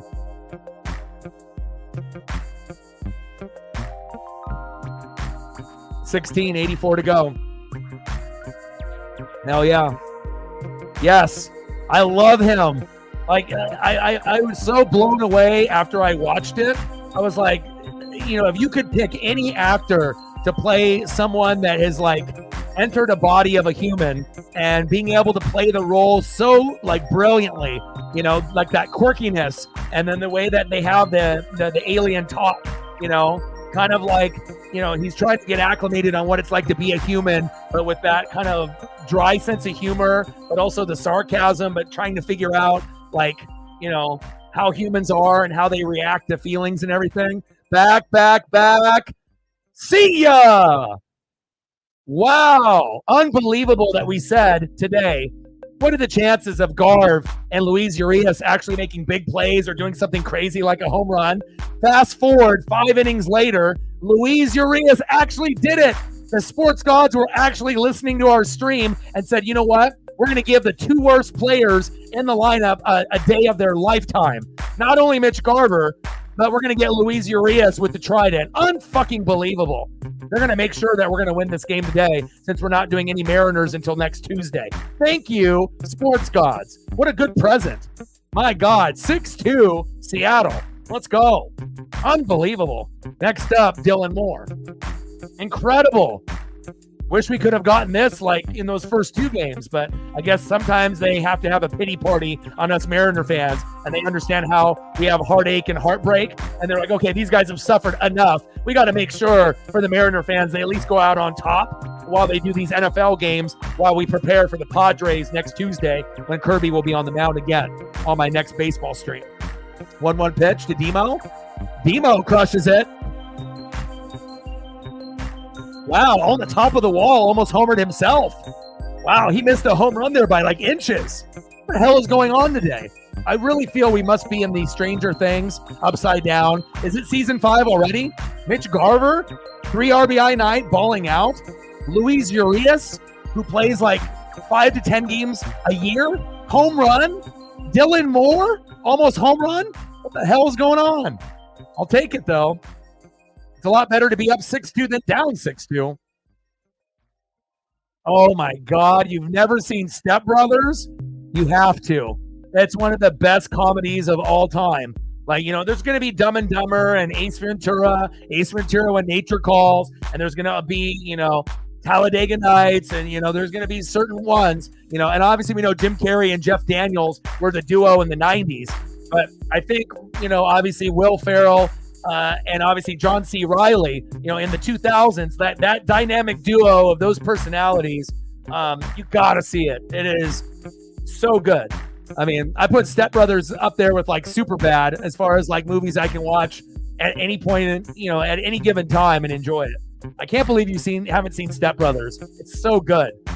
One of the best comedies in the last 20 years. Top 5, hands down. It's very good. I mean, especially if you like Will Ferrell and John C. Reilly, and they're, you know, both 30, 40 years old, living at home.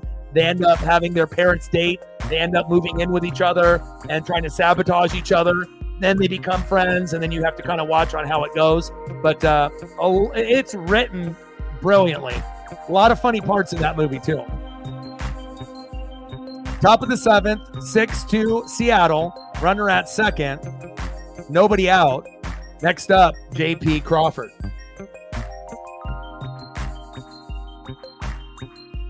Let's go, J.P.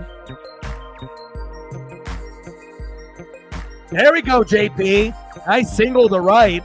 Move that runner over. There we go. We haven't seen J.P. get going in a long time. Nice job, J.P. Everyone coming up big today here for the Mariners. Next up, center fielder, Julio Rodriguez. Trident's up, baby.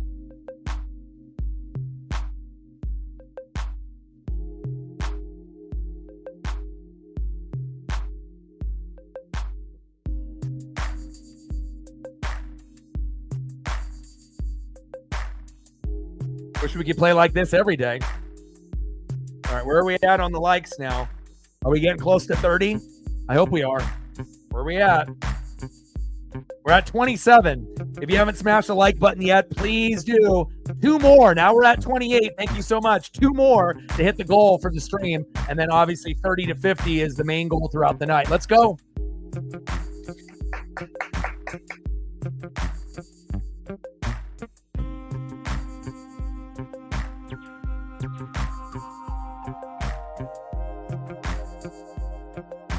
Oh, you got all the chat cred with me. You're good.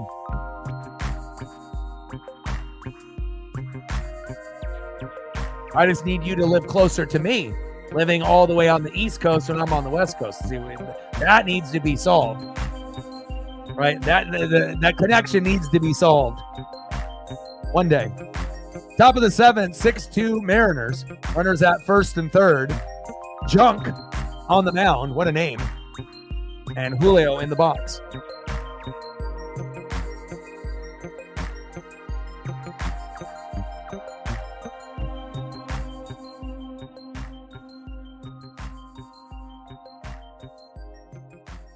Superbad is fantastic. It's the best portrayal of what like high school is like in America, you know, and to have Michael Cera and, you know, and Jonah and to be able to have, you know, McLovin. I mean, it's just Seth Rogen is, I mean, there's the cast in the movie is just incredible. And I probably watched Superbad 50 to 100 times. Incredible. And then I don't think they're ever going to do a sequel either. They were thinking about it, doing like a sequel when they go to college, you know, where they're supposed to go, you know, Michael Cera to like NYU or whatever. But I think it was good that they didn't, because sometimes, you know, you're going to have movies that do sequels that end up being good, but sometimes movies are best left alone when they're classics. And Superbad definitely is a classic. And then out of all of like the portrayals of, you know, junior high or high school movies, yeah, Superbad is definitely one of the best portrayals of a newer high school portrayal of a movie, with the parties and what it's like, you know, to be popular or to be not popular, and to have friendship and love and bonds, and to be able to go through what it's like. And you can always relate to someone in that movie. You know, not everyone was the popular kid. Not everyone was liked. Some people were picked on, you know. I know I was picked on when I was super, super young, you know, at one point or another. And some of y'all might have been picked on at some point in your life. You know, it's kind of one of those things. Low dribbler. Safe. There we go. 7-2 Mariners. There we go. Grandma's Boy, another great one. Fantastic, about video games. That's a great one. It kind of just depends on, you know, the vibe, you know, and what you're feeling. Next up, Big Dumper, Cal Raleigh. Nice job by Julio, getting a big clutch RBI. I love it. Everybody playing today. Next up, Big Dumper, catcher, Cal Raleigh. 0 for 3 with a K. Let's make it 1 for 4, baby. And he is due for one of these. 7-2 Mariners, baby.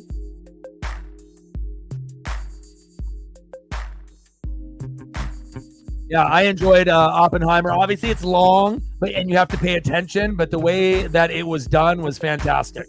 You know, as soon as I was able to watch it on a streaming platform, I definitely did enjoy it. But I'm also a nerd where I like a lot of history and Discovery and Nat Geo. So I end up watching a lot of programs that are like historical.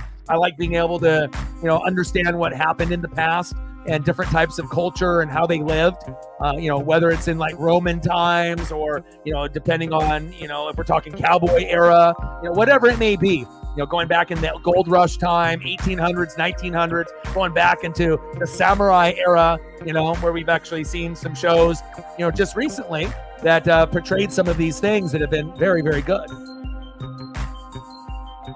Shogun was fantastic, and that's going to come back. So I guess it kind of just depends on what you connect with, you know, on the shows that you watch. Anna, let's go. Almost Mariners, baby.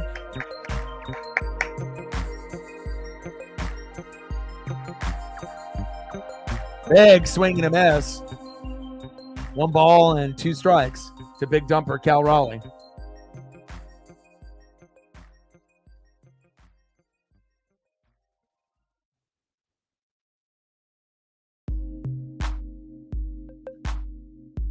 Two on and nobody out. Wild pitch. And runners advance to second and third. I love this. Where was this in game 1 and game 2? Like, it's like almost the sports gods knew this was going to be the last Mariner game for like a week. And we had to make sure that we had like a big win. You know, it's like all the bad shit that's happened. It still sucks and it's still bad. But if you can end up winning this game 7-2, 8-2, 10-2, it'll feel good going into tomorrow for Ravens and Chiefs, right? And then Packers and Eagles in Brazil. And then Ducks, Boise State Broncos on Saturday. And then Buccaneers, Commandos. If I end up doing that stream, more than likely I will, or I'll be doing reaction videos in that time and watch the game. But we definitely will be doing Lions and Rams on Sunday night, and then Jets and Niners on Monday. And then I got to subscribe to the YouTube Plus, so that way there's no ads on those reaction videos to get more views and subs. And yeah, I'm gonna be busy. And then I got to have some pictures taken, and that way to see if I can have a newer image of me on there on the reaction videos in a photo that I don't look as fat, and have a couple different Bucks jerseys on, or maybe Ducks, and hopefully I can format the photo, have some graphics on the screen with like arrows and whatnot, and hopefully we'll end up getting more views on the reaction videos, which I think we will, especially if I kind of amp up the thumbs and then we have no weaknesses really on the channel whatsoever. So 3-2 pitch to Cal. Pitch is low and into the dirt, and we have bases loaded, baby. Next up, left fielder Randy Arozarena. Let's go, Randy. And I'm super excited for fantasy football. I always get excited.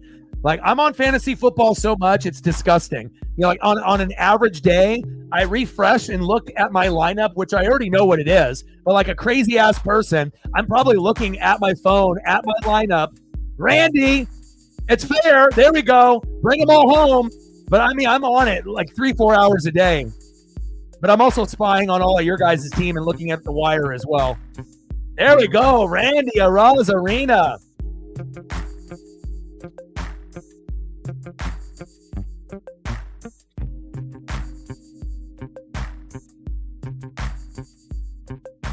Check swing double, baby. 9-2 Mariners. My goodness.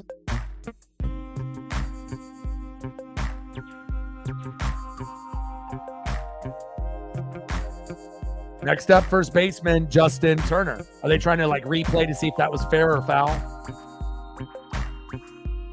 We won't. Like I said, Matt's been a Duck fan for a few years. I've been a Duck fan since like the 80s, early 90s. So again, we were overranked. Shouldn't have been ranked third. Probably should have been ranked 10th to 15th going into the season. Expectations were too high. And I think that, the focus will be better moving forward against Boise State as well as Oregon State. But the biggest thing is like the depth and the lack of depth. And again, if the offensive line and the offense plays like they did in game number 1, we're probably going to be 8-4, 9-3. Now, if we can clean it up, maybe we could end up, going like 10-2 and losing to Ohio State and like one other team. But again, when you have 5 sacks all year last year, and you've already given up 3 to Idaho, who's an FCS team, there's a pretty good chance that it's going to be kind of a rough year. So you just have to have the right expectations, but if we end up going 8-4, 9-3 and being 3rd, 4th, 5th in the Big Ten, it won't really surprise me. And if we've seen what USC did against LSU, there's a big chance that USC, if they stay healthy, could be number 2 behind Ohio State, which a lot of people thought Oregon would be that particular person or team. So, it is what it is. Oh, yeah, we're hitting all the junk. Jeffrey with a tour. Junk tossing junk. We love it. Stacks on stacks, racks on racks. A little Cactus Jack. Bang, bang. Robles with a single. Everyone joining the Mariner party. Is this what it's like when you're actually a team that can hit? 10-2. And the sports gods heard, we want this score to be high to have us feel good about something. Let me know what you want to do for a photo or photos, and I got you. We're at 18, 82 to go. No, I don't think it really depends that much on the run defense. I think the defense was one of the strongest parts of the team. The big part is the offensive line and the lack of depth at running back and wide receiver. And we also have to see if Dylan Gabriel is going to shot put throws like Tebow, or if he'll actually throw the ball. And obviously hitting his hand on the helmet of the player, he was pretty tentative in the second half. He definitely was, not really testing, his arm or his hand after, that deflection on the helmet. He was, very passive. So we'll see. The defense is there. We're going to give up some big plays here and there, but the defense is the strong suit. Really what we need to worry about is special teams. The kicker, can he make kicks? the offensive line, number one, kicker, probably number two, and we got to be able to get better results out of Jordan James and Noah Whittington because they definitely are not Bucky Irving. And Pez needs to play a little bit more like Troy Franklin, and we need other guys to step up. But I would say offensive line, special teams, but defense, we're not concerned about that. We have depth on that side of the ball. You know, we're like I said, they're going to have some games where they give up plays. Everyone does in college. But this is the first year that the defensive side of the ball is better than the offensive side, at least so far in week one. But we'll see. Top of the seventh, 10-2 Mariners. Is this real? Is this real life?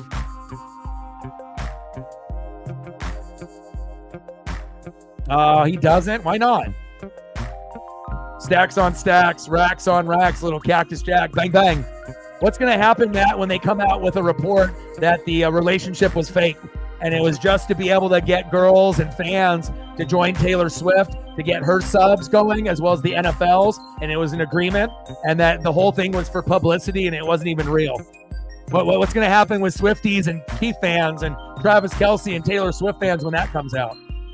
Are people going to lose their minds, or is it going to be expected?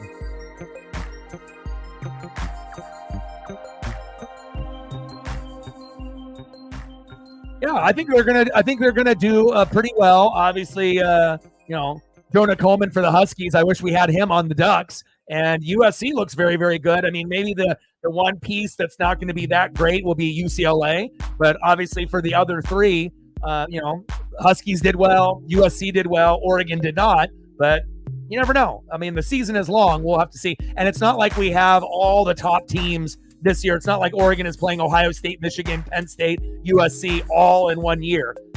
Probably, thankfully, we're not, because if that were to happen, good Lord, things could be really bad. I mean, if we played like we did week one and we played all four of those teams this year, shit, Oregon would probably go 7-5, or 8-4, even with the team that we have. And that's not good. We want to be able to be in the playoff, not be an embarrassment. Top of the seventh, bases loaded, 10-2 Mariners. Mitch Garver in the box. Mitch Garver isn't going to go for a grand salami, is he? 14-2 Mariners? Is that what's happening? My God, what's going on here? We'll take it, though.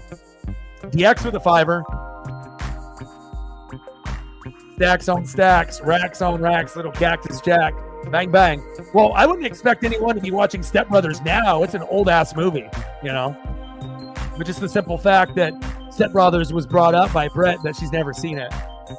But again, I guess it just depends on what kind of movies you like. No, we don't play each other this year. And that's probably good for us, not good for you, because you would beat the shit out of us, I think, this year. You guys got the physicality on the defense. Offense looks good. Quarterback looks good. Athletes at running back and wide receiver. I'm just calling it how I see it. 2-2 pitch. Garv, big swing and a miss. First out of the inning when we're at 10-2.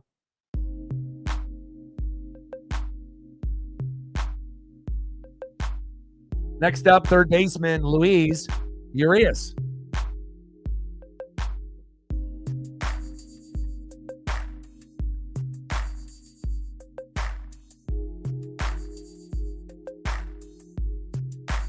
I mean, I could actually honestly see it both ways. Like, I could actually see it being, something like as a partnership that ended up leading to like a romance type of thing. But definitely you can tell Taylor Swift and the NFL are in cahoots, based on, her popularity, her millions and millions and millions of fans, over 100 million on the platform, and then trying to be able to get more people to watch the NFL, not just girls, but guys as well that just aren't into sports, right? Kids, adults. There's a lot of money. You got to understand the NFL and Taylor Swift are two of the biggest things in the world right now. So if they can partner up and be together, think about how much more money that they both can make. So it kind of makes sense, regardless if the relationship is real or not, that they pair up. But again, maybe Travis Kelce gets the weak end of the stick if it ends up being fake, or if the relationship fails, because we already know, Taylor ends up being with someone, then they break up, then she makes an album about that person. So if we end up getting a Travis Kelce album, in a couple years, it probably wouldn't be too much of a surprise either. Top of the seventh, 10-2 Seattle. Bases loaded with one out. Stripling on the mound. No more junk, throwing junk. 9 pitches in for Stripling.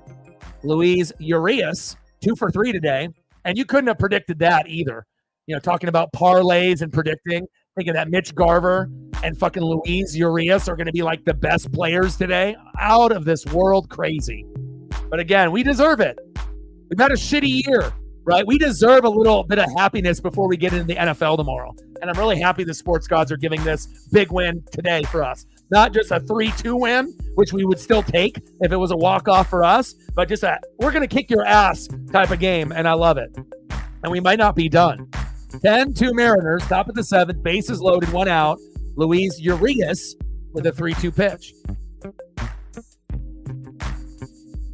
Chops that one foul. Yeah, I'm definitely jealous of Boise State's running back and the Huskies based on week 1.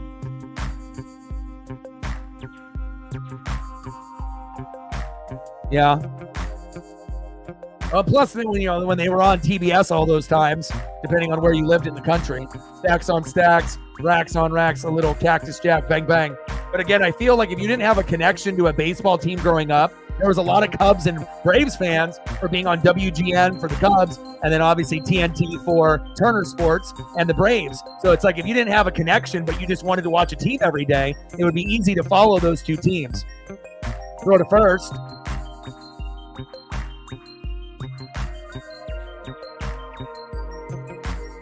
One away.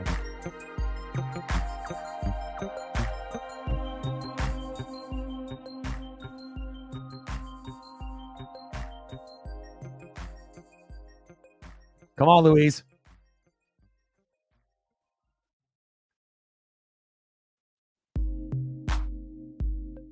Yeah. Aaron Judge is amazing, man. I mean, Juan Soto, obviously, defending is one thing, but he's definitely brought a spark to that team, a different type of edge, because we obviously know Giancarlo Stanton typically can't stay healthy for a full year. But if he does, with a Soto and a Judge, and then you can get some good pitching, anything can happen. That brings in an automatic run. Now 11-2 Mariners. My goodness.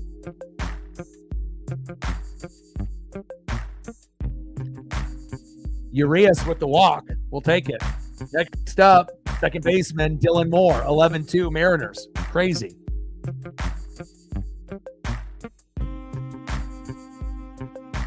Yeah, and obviously going back with the Babe Ruth and Roger Maris and Joe DiMaggio and Mickey Mantle and Yogi Berra, and then even going to, 20, 30 years ago with Derek Jeter, Jorge Posada, Mariano Rivera, Bernie Williams. I mean, do I need to keep going? I don't think so, right? David Cohn, Roger Clemens. I mean, the amount of game film and sports cards I've collected, it's like I feel like I'm like Sheldon with Bang Bang Theory based off sports, but maybe not as intelligent as him with the equations that he would put out, obviously with rocket science and beyond. But as far as sports is concerned, I got a steel trap up here. Now there's going to be some things I forget, especially when you cover baseball, basketball, football, hockey, NASCAR, wrestling, and beyond.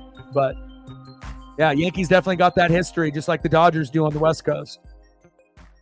2 balls and 2 strikes from Stripling to Demo.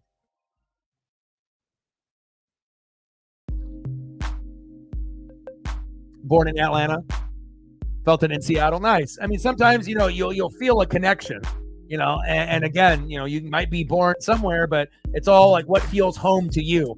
And like I said, if the Seahawks, Chargers, Raiders, Niners, would have had defensive gems, for me back in the, early to mid 90s, then maybe I would have went that route. But Demo, back to the warning track, 2 away. Tagged up Justin Turner, 12-2 Mariners. Unreal. Nice sac fly by Demo. 12-2. What's the record for the Mariners this year for runs? Are we at it right now? Have we scored more than 12 this season? I know we've had a couple games of 10 and above, but it's been so long that we've actually scored more than 1 to 3. I am drawing a total blank, but there's someone in the room that can look that up on Google. When's the last time we put up more than 10? And what's the highest run total for the Mariners this year? Is this it at 12, or have we put up higher than this? I mean, hell, if we scored more runs more often, I would already know this stat, but it's been pretty bleak being a Mariner fan, if we're being honest, as of late. Top of the 7th, 12-2 Mariners. Next up is JP Crawford. Let's go. This 7th inning has gone on for like a half hour. This is crazy. 12 is the record. So we're at it right now. Now, did we score 12 before, or did we score 10 and 11 and 12 is the record? Is this tying the record, or is this the record?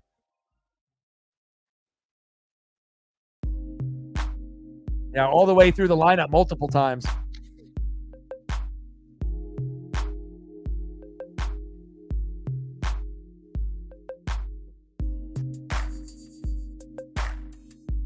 Combined no-hitter versus the Pirates. Nice. Always a gem when you can do something like that, either a complete no-hitter or even a co. Pitch is high. 2 balls and 2 strikes to JP Crawford. Come on, JP.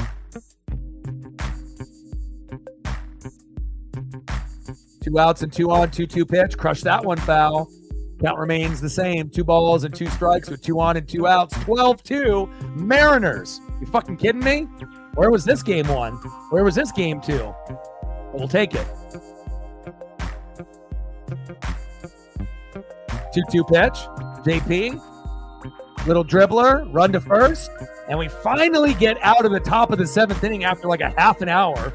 But we'll end up taking a half hour, half inning, when you end up scoring 7 fucking runs in the 7th. Unbelievable. 12 runs, 11 hits, 7 runs in the 7th. Amazing. That's all I can say about that. Hopefully we get more games like this before the season ends here in September.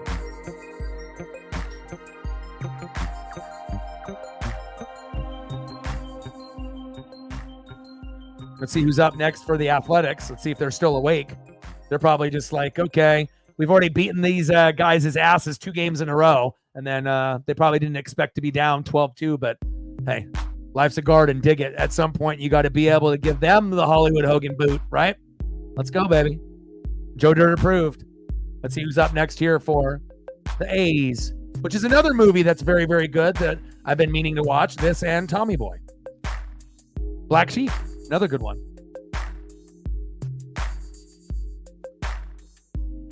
Next up for the A's in the bottom of the 7th, down 10 runs, second baseman, Zach Geloff. Batting second, first baseman, Tristan Gray. And batting third in the 8-hole, third baseman, Max Schumann. And George Kirby is out. JT Chargois entering the game, I believe. Go, JT.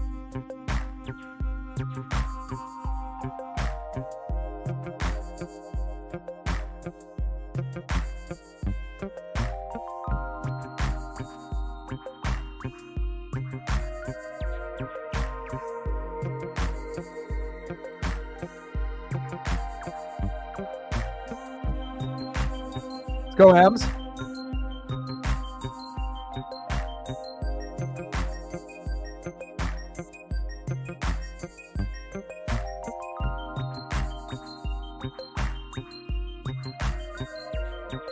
What an electric 7th inning, man. That was awesome. We're at 33, 67 to go. Yeah, I don't know. I mean, a bad pit in my stomach makes me think we're going to keep him.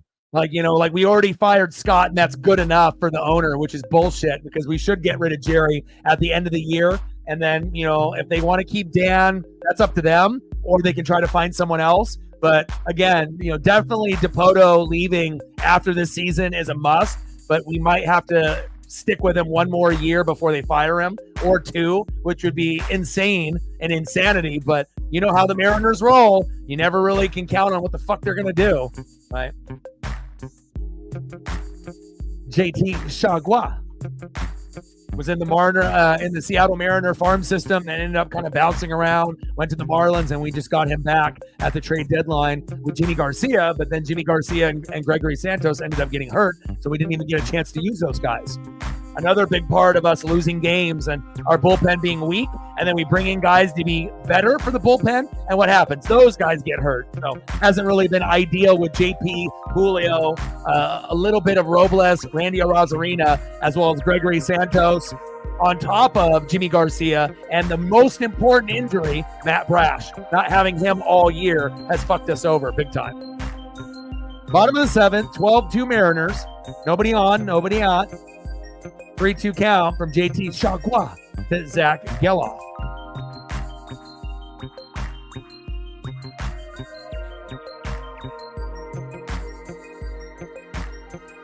Pitches inside, and they walked him. Geloff trying to get his get off to first.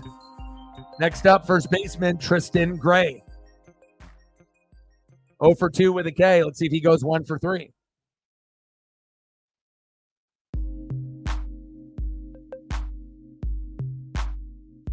Like, sub, donate, comment, share. We're still 1 away. We need to be at 30. How in the world are we not at 30 yet?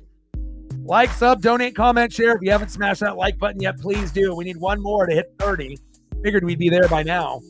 But hopefully we can get to 35 or 40 before the stream ends. I mean, hell, Mariner fans that decided to quit on the team can at least show up and smash the like button. Hell, we're up by 10 runs. Let's go.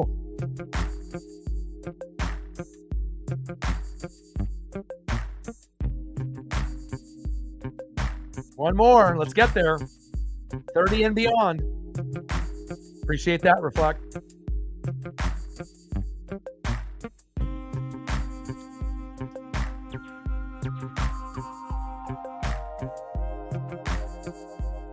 Like, this is what it's like to be up on a team. Like, I haven't felt this way watching a Mariner game in a fucking long time. And I think it was needed for us. You know, like, even if we miss the playoffs, which in most cases we are, we only have like a 3 to 7% chance. We're almost eliminated. But I still want the team to finish strong. And I still got love for this team. It's just, I don't really love the GM and the ownership. Throw to first. 1 away, but a run comes in. 12-3 Mariners.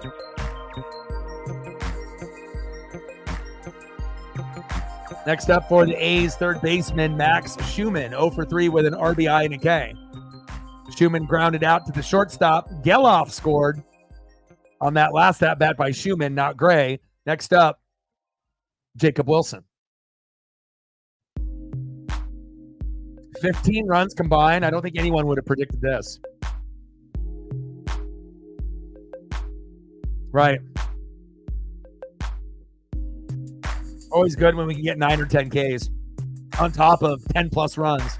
Hell, it's a great day when we can get 4 runs or more. What the hell am I saying? You know, we don't have the luxury of getting 5, 6, 7, 8 often.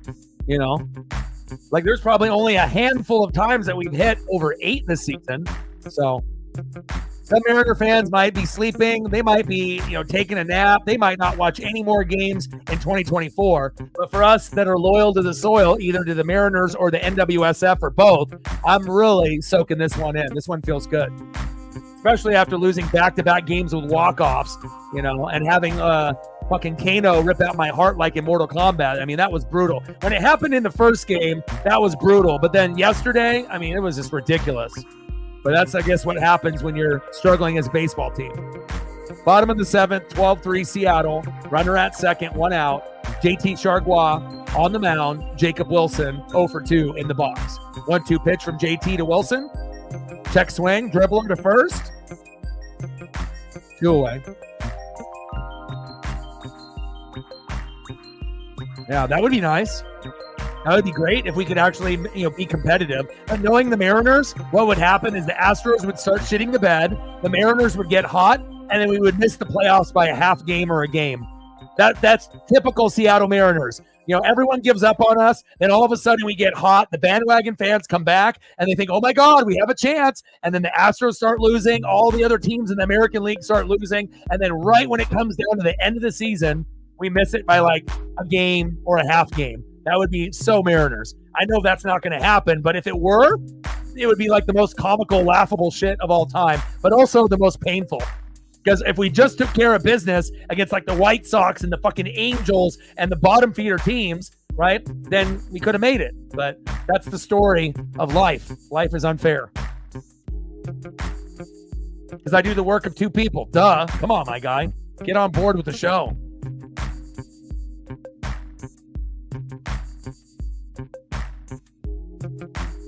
I got to do play-by-play and color. Come on, Jeffrey. Wake up, brother.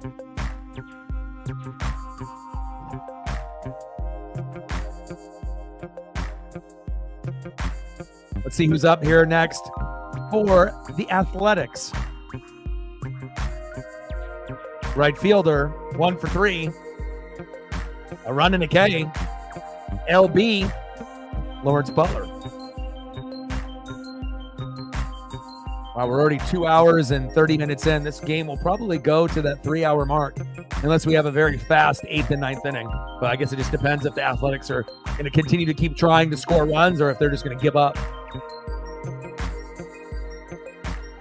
Come on, Jeffrey.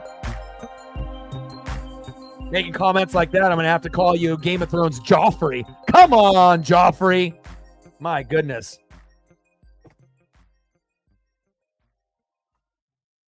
Commercial break is in place.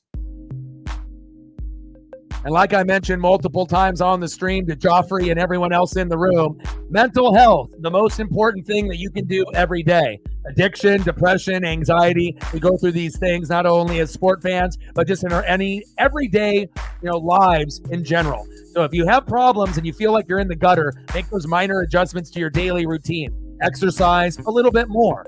Eat a little bit healthier. Spend time with friends, family, and pets. And spend time here with Joffrey and the NWSF asking why I got 2 mics. And then maybe you'll end up actually having a good time watching the Mariners win 12-3 against the Oakland A's. And then you'll get back to being your normal self, Joffrey to Jeffrey, and you can win the day.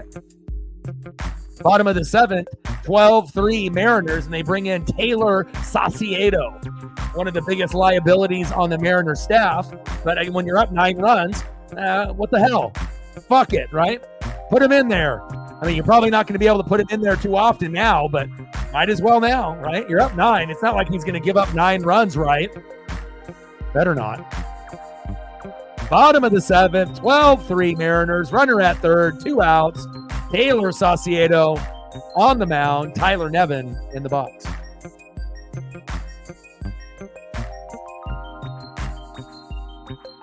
Two balls and 2 strikes to Tyler Nevin.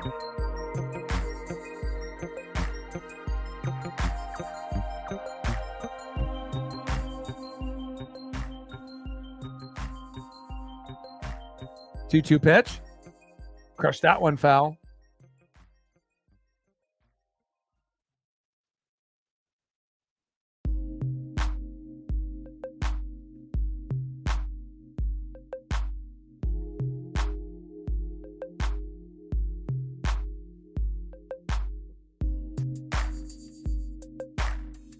Pitches inside. Got him.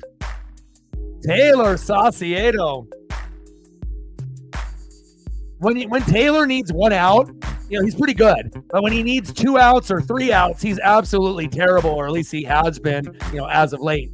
Especially in August. It was not a good month for him. But I'm happy to see him, with all his struggles, arguing with fans on social media and trolls, as well as on his, Twitch channel and just on Twitter /X and Instagram and anything else that he argues with the fans with. Sometimes you just have to leave things alone. But I get it. Sometimes if you feel like you're being targeted, you want to defend yourself, even if you know that you do suck at the moment. But nice to be able to see Sauce bring the sauce. Let's see who's up next here in the top of the 8th for the Seattle Mariners. Due up for the Mariners, 1 for 4 with a run into RBI, center fielder Julio Rodriguez. Batting second, 0 for 3 with a run, base on ball, and a K. Catcher, big dumper, Cal Raleigh. And batting third, 1 for 3 with 2 runs, 2 RBIs, and 2 Ks, left fielder, Randy Arozarena. Let's go Mariners. Bring that electricity. Let's go M's. Way to finish, though.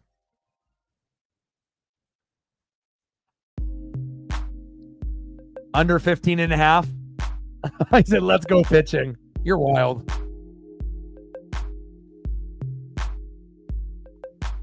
All right, let me take a quick peek.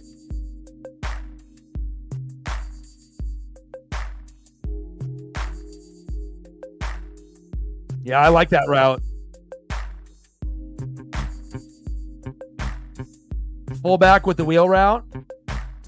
Play action in the opposite direction, and then if the wheel route isn't there, that's going to be for the touchdown. You can always go deep to the post or in the flat. I like that.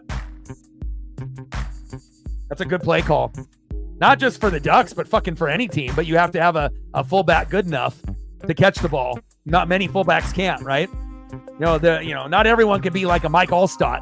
You're never going to see one of those ever again. And fullbacks are starting to fade away in the college football game and in the NFL game, which is really sad to see. It's like when they started taking bunting away and like the basic stuff. Like, I love fullback. I formation sets are always money. But again, if they're going to use that for an extra tight end instead of the fullback, I understand for blocking purposes. But again, if you can get a fullback, like a use check, a guy that can run, he can block, he can catch, he can do a little bit of everything. Not every team has one like that. Cal Raleigh's aboard.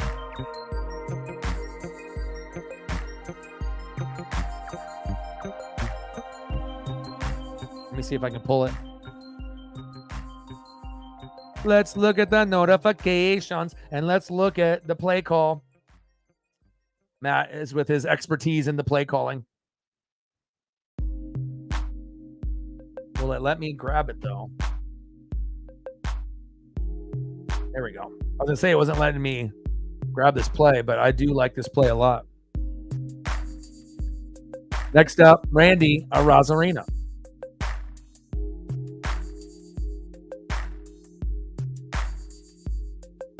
Randy, slow dribbler to third.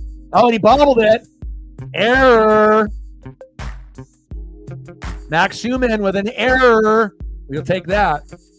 But again, for this play to be effective, to 100% capacity to score the touchdown off the play action and have the running back go opposite, right? When you're looking at the route, you're going to go to the fullback for the touchdown, but how many fullbacks in college football or the NFL could run 10 to 15 yards and catch it and score? Not a lot. So again, you have to have the personnel, and also the fullback could be the running back as well, or the RB2. But I do like the play call though. Got to have the right pieces to do that, because you're normally not going to score it off the post. If it's there, you'll throw it. But normally it's going to be looking at the fullback. That's the touchdown play. And then normally if it's not thrown there, they throw it to the flat, obviously to the running back, or if there's a receiver that's in the flat at that point. There we go. JT with a little bloop bloop. A little bloop bloop. We'll take that. Little blooper. Little Landy. Little JT. Bases loaded. 12-3. Next up, Victor Robles. Let's go. What an offensive performance today. I'm hoping one day that we can hit like this on the regular. All right, take care. Have a good rest of your day. And I'll be live, obviously, tomorrow for Ravens Chiefs for any of the NFL fans as well. And hopefully we end up having an amazing matchup, which I know we will. Robles is fair. Bring him home, baby. Bring him home. Bring them all home.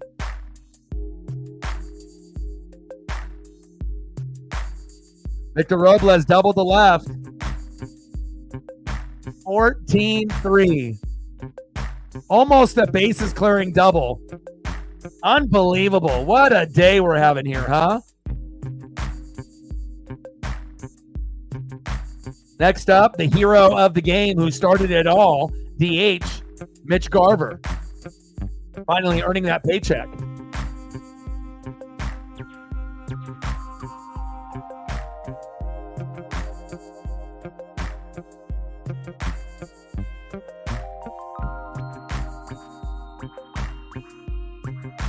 Yeah, I guess fullback, tight end, or running back too, could end up running that. Throw to first. But fullback would be the best, utilization of that play because no one would actually think you're going to be throwing it to the goddamn fullback when the fullback is running downfield 15 yards. They always assume 99% he's blocking. What the hell is he running down there for? Even if he is a pass catcher. And then if he ends up getting the ball, it ends up being blown coverage, easy touchdown. But that all depends if they're playing man or zone too, so. But definitely a play call that any college or NFL team could use if they had the personnel. Top of the 8th, 15-3. 15-3? Wow. Runner up for MVP today, 2 for 3 with a solo home run, a double, base on ball, 3 RBIs, Luis Urias. Guy's only played like 5-10 games all day, and he's making the most of it. All the way back to the wall. He's almost hit another home run. Unbelievable. Another run comes home. 16-3 Mariners, baby. Let's go, M's. Let's go, M's. Let's go, M's. Are we going to get 17 and we're going to have combined 20? Next up, Demo Dylan Moore. Unbelievable. What the hell's going on here today?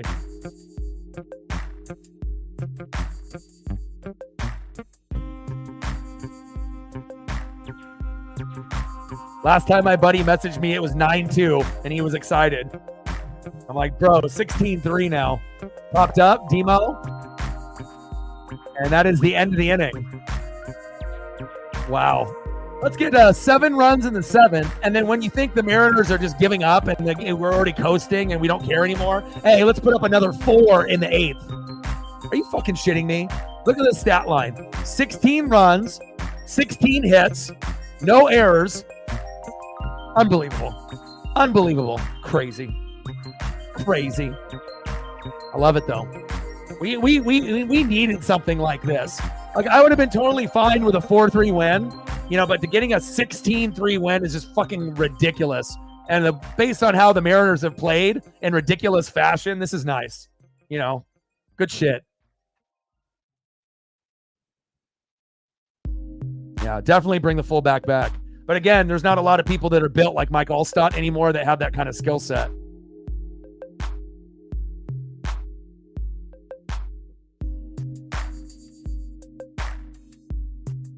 Record, baby.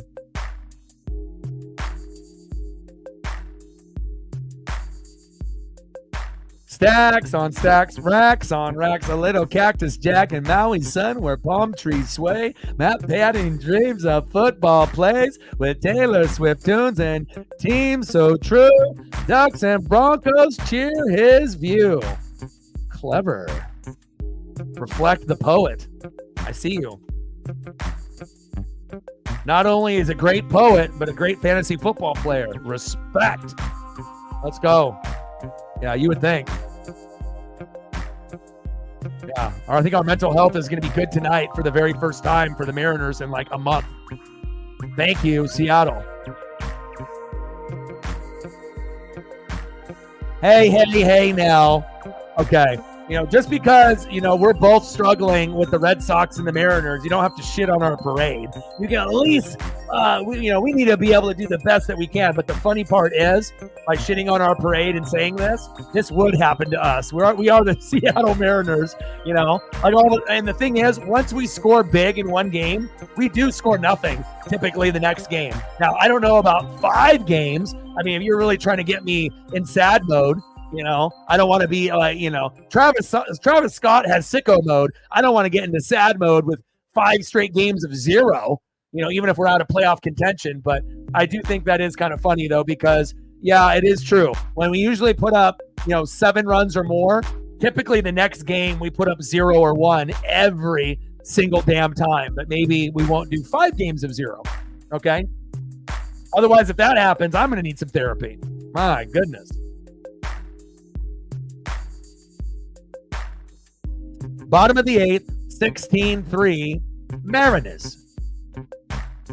Kyle McCann in the box, and we got fucking Pizzardo out there. No. Things are going to flatline at some point here. You would think.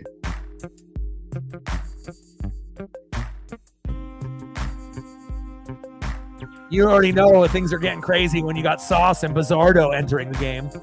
We're up by 13.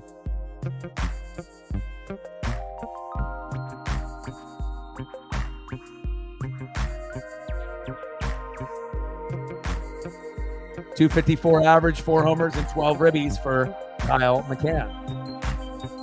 Pitches at the knees, 3 balls and 2 strikes. He's trying to do his best impression of Mitch Garver. I wanna be like Mitch. Mitch just looks a little bit better with the bat thrown that way, though. I see you, Kyle. Big swing and a miss. See you later, Kyle McCann. No Mitch Garver today. Sorry, bud.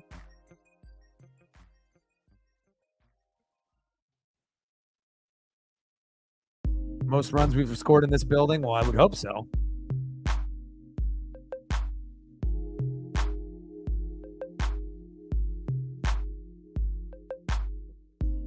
Daz Cameron entering the game. Mike Cameron's son. Marinez. Daz Dillinger. And Corrupt. The Dog Pound. The OGs.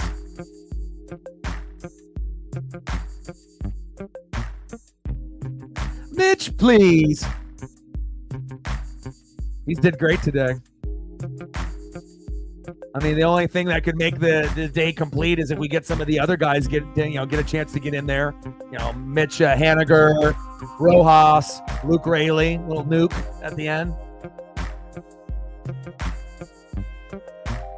DX with a tenor. Stacks on stacks, racks on racks. A little Cactus Jack.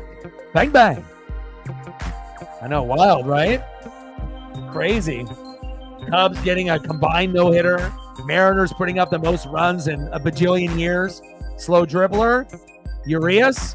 I mean, there's no bet on planet Earth that you would have been able to come to the conclusion, unless you're a fucking time traveler, that Garver and Urias would be like the 2 stars of the fucking day. Like, out of everyone in the lineup, I looked at the lineup card and I was like, oh my God, really? Are we trying to lose this game? And then the sports gods are like, just wait. Stop being impatient. Even though your team's getting your ass kicked day in and day out, just wait for Dan Wilson to do something correct after making a couple fuck ups in the last couple games.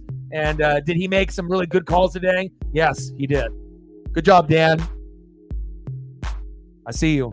A couple questionable substitutions in the previous games, but this one, I don't know. Maybe Dan Wilson's a goddamn time traveler, because I don't know how he thought that this was going to go this particular way. I don't think he thought 16-3, but this is wild. Next up for the A's catcher, Shea Langoliers. Bizzardo in the box. At the mound, Shea in the box. 0-2 pitch, pitches outside, 1 ball, and 2 strikes to Shea.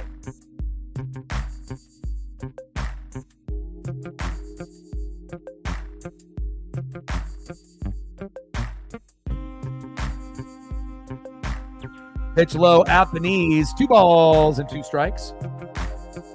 And let me know what you want to do for some pitches. I got you guys. Jeffrey with a 5-er. Stacks on stacks, racks on racks. A little Cactus Jack, bang, bang.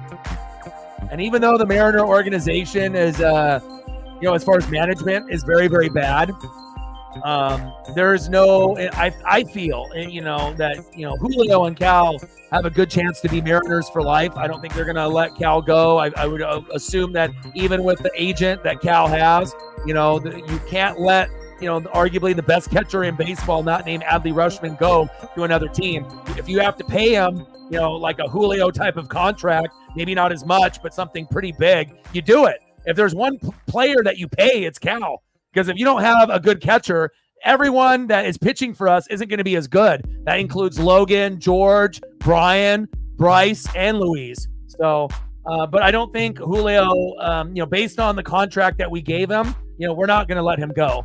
So we're going to live and die with Julio. So there is not going to be a moment where we're going to be like, oh, Julio's doing this, we're going to get rid of him. We already gave him the big deal with the extension early in his first, 3 years. So we're going to ride or die with Julio. So we just have to hope that Julio can turn into a 30-30 player consistently, and then eventually, hopefully, one day be a 40-40 player, and then maybe even one day a 50-50 player for maybe like a year or two. That would be the ultimate, like consistency, getting better and better. And then if he does that, maybe he'll end up being a Hall of Famer instead of just a perennial all-star guy. But it also is a possibility that he doesn't end up being a Hall of Famer. He doesn't go to as many all-star games as you would want. Maybe he ends up going to like 5 instead of like 10 to 15 and ends up being a okay player, but not, what we expected, but I don't see him getting moved by Seattle. He's too much of a draw, as far as a face of the league, based on who he is, based on him playing defense in the no-fly zone, stealing bags. And obviously we know in the box, first year and second year were good. This year, not good. And now working with Edgar is starting to get a little bit better. And, again, it's going to be up to him to watch film and put in the work. But I wouldn't want to get rid of Julio in any situation, even as bad as he's been this year. I'm a Julio guy. So, whether we live and die with Julio, then so be it. But I don't want to get rid of him. And I don't think any Mariner fan would want to get rid of him either, even if he ends up being bad. Now, if he ends up going to being like a 150 hitter or like 175 hitter like a Mitch Garver, then we'll discuss it at that time, if something can be done, right? But as long as, he has bad, moments and months where he's batting 200 to 240, so be it. But as long as he also has, months where he's batting 260 to 310, you're going to have to take the good and the bad and the ugly. And it's not just Julio that's bad. Everyone is bad at hitting on the Mariners. So, and obviously if Julio's numbers go up, Cal's numbers go up as well. And then we might be able to have 2 players with 40 home runs on one team, Julio and Cal. I could definitely see that happening one day too. So. Top of the 9th, 16-3 Mariners. J.P. Crawford in the box. Stripling on the mound. Dribbler, throw to first, 1 away.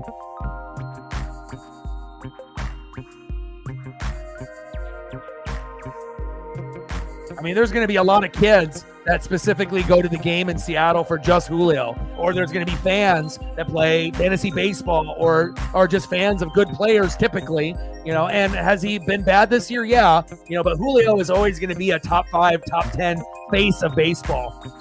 Shohei Ohtani and Aaron Judge will always be more popular, but if Julio can get to a point where he was in his rookie year and his sophomore year, and starts being a 30-30 player batting around 300, then all of those, things that we thought about would go away.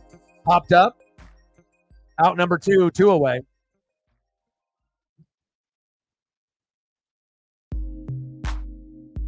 Next up, big dumper catcher, Cal Raleigh. Like, sub, donate, comment, share. Let's get to 30 likes and beyond.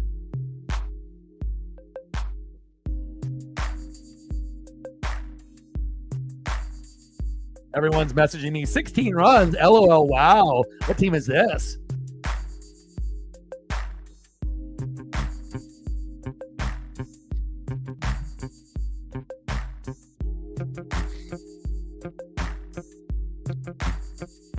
We keep both. We get rid of Garver, and then Ford can be the backup catcher, and then he can be the starting catcher when Cal is DH. You can always flip-flop between Cal and Ford, depending on who's DH and who's catcher. So I would want to keep both. I don't want to give up Ford. And I want Lazaro Montes on the squad. I want, Cole Young on the squad. I want Colt Emerson on the squad. I don't want to get rid of those guys. And definitely Durangelo. I want Durangelo too. Yeah, but the thing is Ford's not going to be better than Cal. Harry Ford is going to be like a Buster Posey, and he'll be a single hitter, and he might have a higher batting average, but he's not going to have the same type of leadership and power with home runs and RBIs as Cal. Because I really honestly feel Cal Raleigh is going to be a top 3 catcher, in baseball. Offensively, defensively, home runs, RBIs. And again, if he ends up leading in home runs this year, he'll be leading home runs and catchers every single year he's been in the big leagues. Rookie year, sophomore year, and this year as a junior. And then if he doesn't if he ends up having a strong year next year, he'll be number 1. And number 1 right now is Mike Piazza. And right now he's tied in with fourth with like Johnny Bench. So you got to think Harry Ford is not going to be better than Cal Raleigh. Cal Raleigh has a chance to be like, in my opinion, if he can stay healthy and get better, he might end up being a fringe Hall of Fame player, but he'll definitely go down as a top 3 catcher for his career. I don't really see a lot of guys that are going to be on his level, especially if he gets his batting average up. If he gets his batting average up to like 250 to 300, he could be considered the best. Because if he's throwing the most guys out from the knees, right, and he ends up getting 30, 40 home runs with 80 to 100 ribbies, the only thing that you can knock on him is his batting average is 200 to 220. But hopefully that ends up getting better. And if he ends up ever being a 300 hitter, then he definitely will be like the starter in the All-Star game. Even over a guy like Adley Rutschman that will be more popular year in and year out because he's on the Orioles with Gunnar Henderson. But if the Mariners can make the playoffs, get more pub, Cal makes big plays, game-winning home runs, walk-offs, then he'll get more recognition, But again, right now, it's like, Adley Rutschman, Salvador Perez, he's getting old at the end of his career, but still a regular 300 hitter. And then you got Cal. But Cal is easily the best home run hitter out of catchers in baseball. It's not even close. But Ford is starting quality. But again, you can't take for granted Cal's, leadership making these pitchers what they are. I'm not saying that Harry can't. I think Harry could be a good leader at catcher too. I just don't think he'll be better than Cal Raleigh. Now, if we didn't have Cal Raleigh, then I'm like Harry Ford all the way over whoever we have if Mitch Garver was the starter. But I think that we need to realize that everyone thinking that Julio was going to be the best guy on the team, Cal has been the MVP this year for a number of reasons. And even with that being said, his batting average stinks. It's like 200 to 204. But a lot of the players are batting 200 to 220. And as a team, we're batting like 200 to 210. In 2022 and 2023, we were batting about 220 to 230. So we're still stinky bad. And we just went bad. We just went from being like 20 to 25th in batting to like last. And that's what happens when you go 220 to 230 average team to 200 to 210. And unfortunately, that's what's happened to us. So bottom of the ninth, 16-3 Mariners. Big swing and a miss to Seth Brown. 1 away. See if I can pull up this other play. Now you're getting crazy with the plays. Now you did 1 and now you did 3 more. You're gonna have to wait. And I gotta still call this game. Matt's just throwing play after play after play like I'm the fucking quarterback and he's the OC. Top of the ninth, 16-3 Mariners. Nobody on, 1 out. Diaz, dribbler, Allen, 2 away. All right, 1 out away, baby. And we can get some of these plays up. And then I can throw some photos up for you guys. Then I got to eat dinner. And I got to take Paisley on a walk.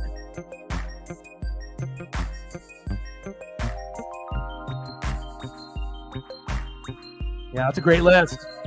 Johnny Bench, amazing. Yogi Berra, Fisk. Pudge.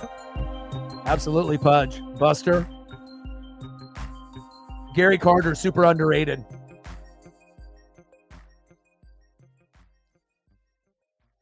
Chopper foul.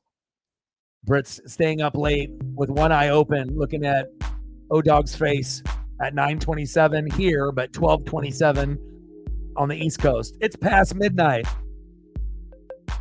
But I appreciate you being here. Gray, dribbler towards first base and foul. 1 strike away from this victory, baby.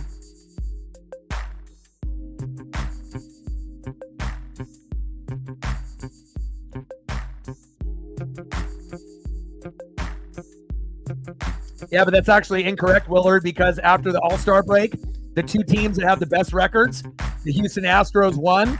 Number 2 in baseball, Oakland Athletics. So the Oakland Athletics are traditionally bad, but if you've been paying attention to baseball and actually looking at the stats, they actually have the 2nd best record since the All-Star break.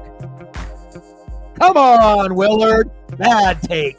16-3 final Seattle Mariners. You got to do your research before you come in and talk shit. Come on, my guy. Come on.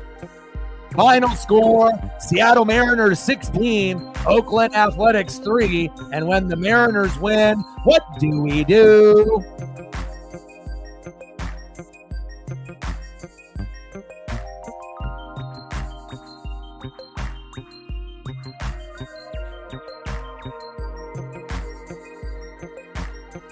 You already know it.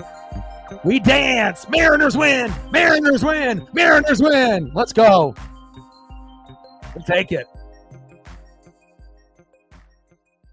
Let's go, baby. That's why stats and analytics is important. Willard, goodbye. And if I wanted to talk to Willard, I would go somewhere else. Okay? I'd go into a Game of Thrones chat. Goodbye. Come on, Willard. Goodbye, Willard. Let's go, M's. We won't let no one rain on our parade when we've been shitty and we end up getting a 16-3 final. I'm sorry. Let's go, baby. We're bringing that electricity. And if you're going to come into the chat and you want to get in the ring with Ali, you better make sure you know what you're speaking about. All right? Let's go. All right, what other photos do we want to be able to do here before I go? I want to make sure I get everyone situated. Let me get Matt's plays up here. And then for the people that donated, like DX and Megan, oh, now you're getting too crazy, bro. 1, 2, 3, 4. 4 after the first one? My goodness.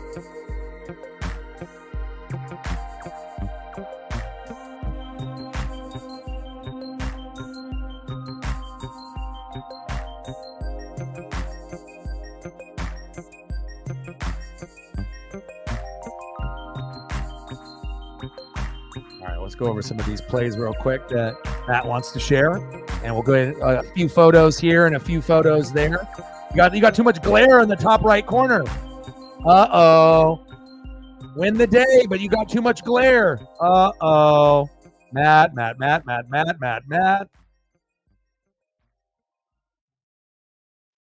He even drew it on the board. Hard to stare with all that glare, my guy. There we go. A little bit better there. Like the other one. Bender. Shit. If I was drinking, I would be about to go on a bender after that Mariner win.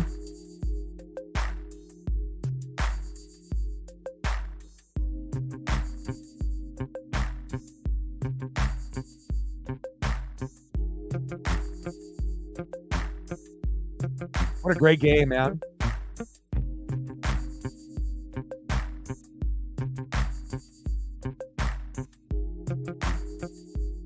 Non-Mariner fans can't let Mariner fans have a rare W.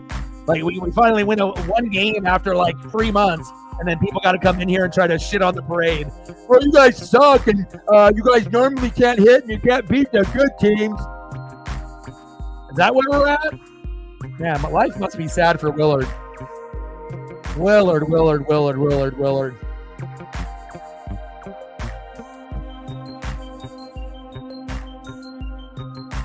Willie didn't have the facts, and that's why you get absolutely obliterated here. If you don't read and watch film like a maniac, you will get fucking obliterated by me and the people in the room. I mean, that's why stats and analytics are something, right?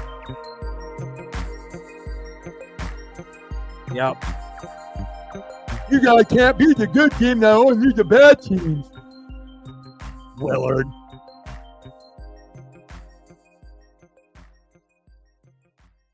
All right, Gambit and a little Michael Myers. I got you.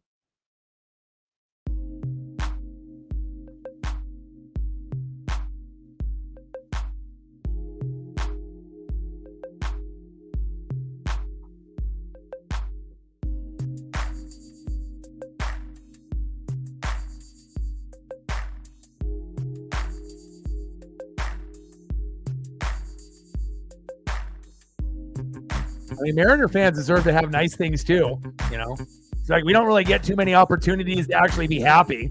It's like, you know, we're not like one of these teams that wins over and over and over and over and over again, like Brits New England Patriots, you know, back when they had Brady and Gronk, you know, and Bill Belichick, right? Where you're just winning over and over and over. It's like we have a really hard time to win. And then you're going to go out of your way to be able to try to shit on our parade when we're eliminated from the playoffs pretty much. And we end up having a good day. Like, how terrible of a life do you have to have? Like, who's shitting your cereal this morning, Willard, for you to be able to come in here right, to come up with some bad factoids, right, and to get absolutely obliterated by the Muhammad Ali on the microphone. All right, I got the same birthday as Pat McAfee and The Rock, okay? We are born to obliterate on the mic. But again, if you want to try and test, you will find out. But it does feel good that we got to win, you know, as bad as that we've been playing. I'll take it. A dub is a dub, but when you can score 16, you know, that's fun.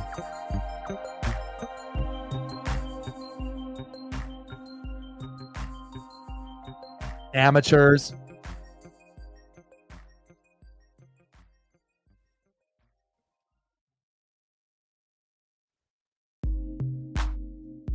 Come on. Yep. Ain't over. Yeah, amazing, man. Like, but it all started, you know, when we started talking about, like, right before you came in, you know, we were talking about the lineup, and I was, you know, saying, you know, it's always nice to be wrong. You know, when you look at the lineup and Garver at DH because we had a lefty on the mound with JP Sears, and then Luis only plays like 5 to 10 games a year. Why the hell are you playing over Josh Rojas? And then all of a sudden that these two guys end up having career nights and set the tone early for us to get to 16-3. Impressive as hell. And those are the circumstances that you love to predict things or make a comment, and then you end up being wrong. You know, it's like when you predict and then the team ends up sucking ass and then you lose. It doesn't feel good to be right when you know the team is going to bomb and then you predict it and then you suck and you lose. You want to sometimes question the lineup and say, what is this? And then you end up being wrong, thinking it's going to be bad. It ends up being great, and then you win. It's okay to be wrong once in a while, especially today.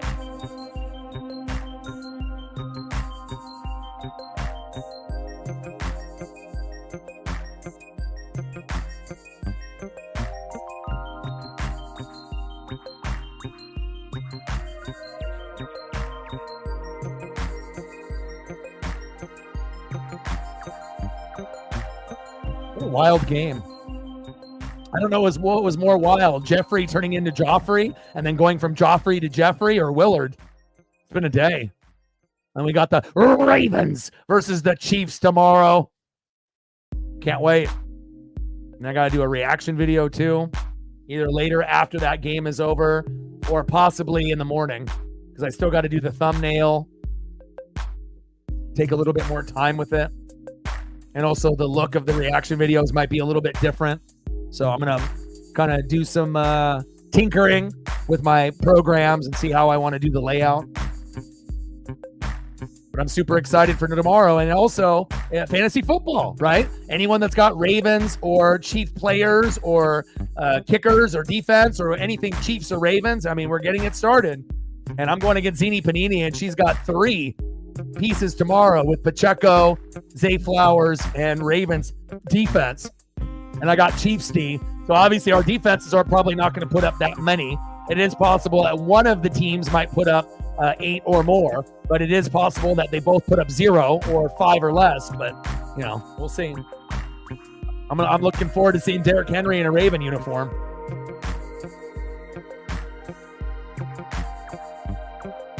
I got a Deadpool photo here on top of it since it's right next to it.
All right, DX wanted.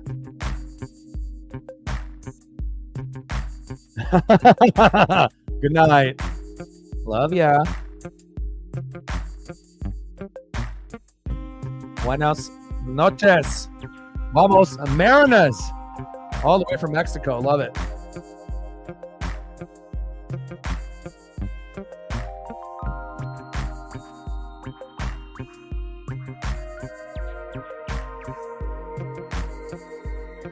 Thank you. I was scrolling up forever and there's so many comments, so thanks. All right, let's go Michael Myers now. What horror series are you watching right now? Are you watching certain movies or?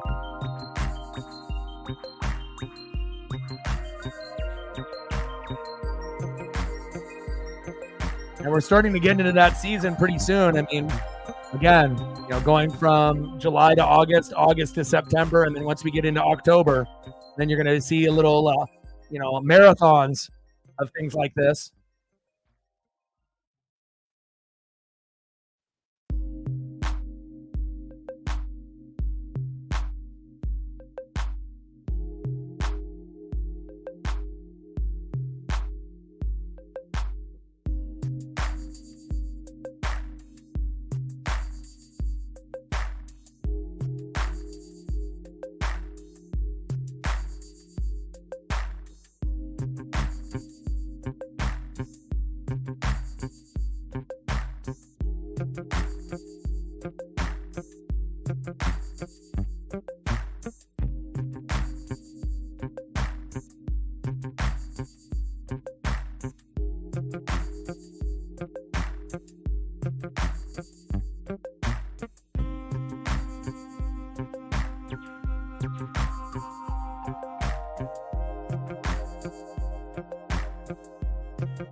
Anything you want to be able to see reflect, Saul Goodman?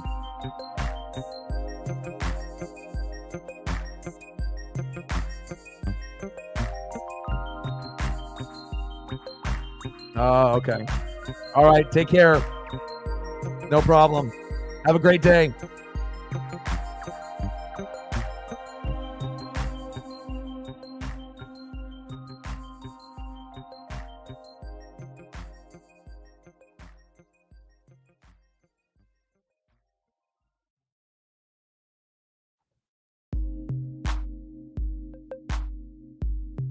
Saul Goodman, good choice. I'm going to do a Jonah Coleman on here. We got to, man. Guy is just a workhorse. We have to.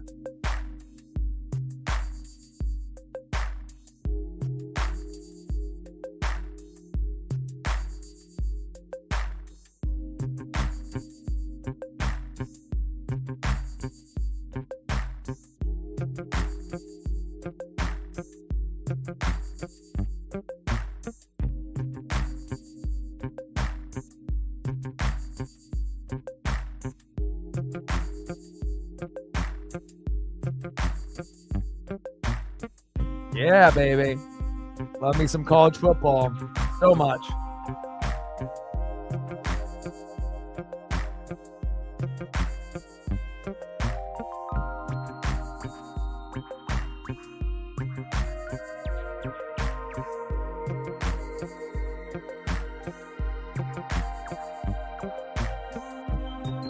Let's go, baby. Stud. Well, I love you guys, and I appreciate you guys very much. Thank you to all the people that liked, sub, donated, commented, shared.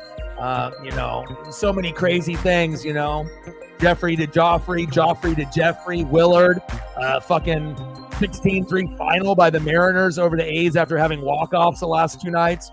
It feels good, but you know what really feels good? The NFL and college football are here, and I'll be live tomorrow, 5 p.m., maybe a little bit before. I think the game starts at 5:20, and we'll get to see the Ravens and the Chiefs. I can't wait. A lot of hard work is going to be put in, especially as we're going into football season. So if you guys have a chance, come through and hang out. So we got, obviously, tomorrow, Ravens, Chiefs. Then we got Eagles, and the Packers in Brazil. Ducks, Boise State, Saturday night.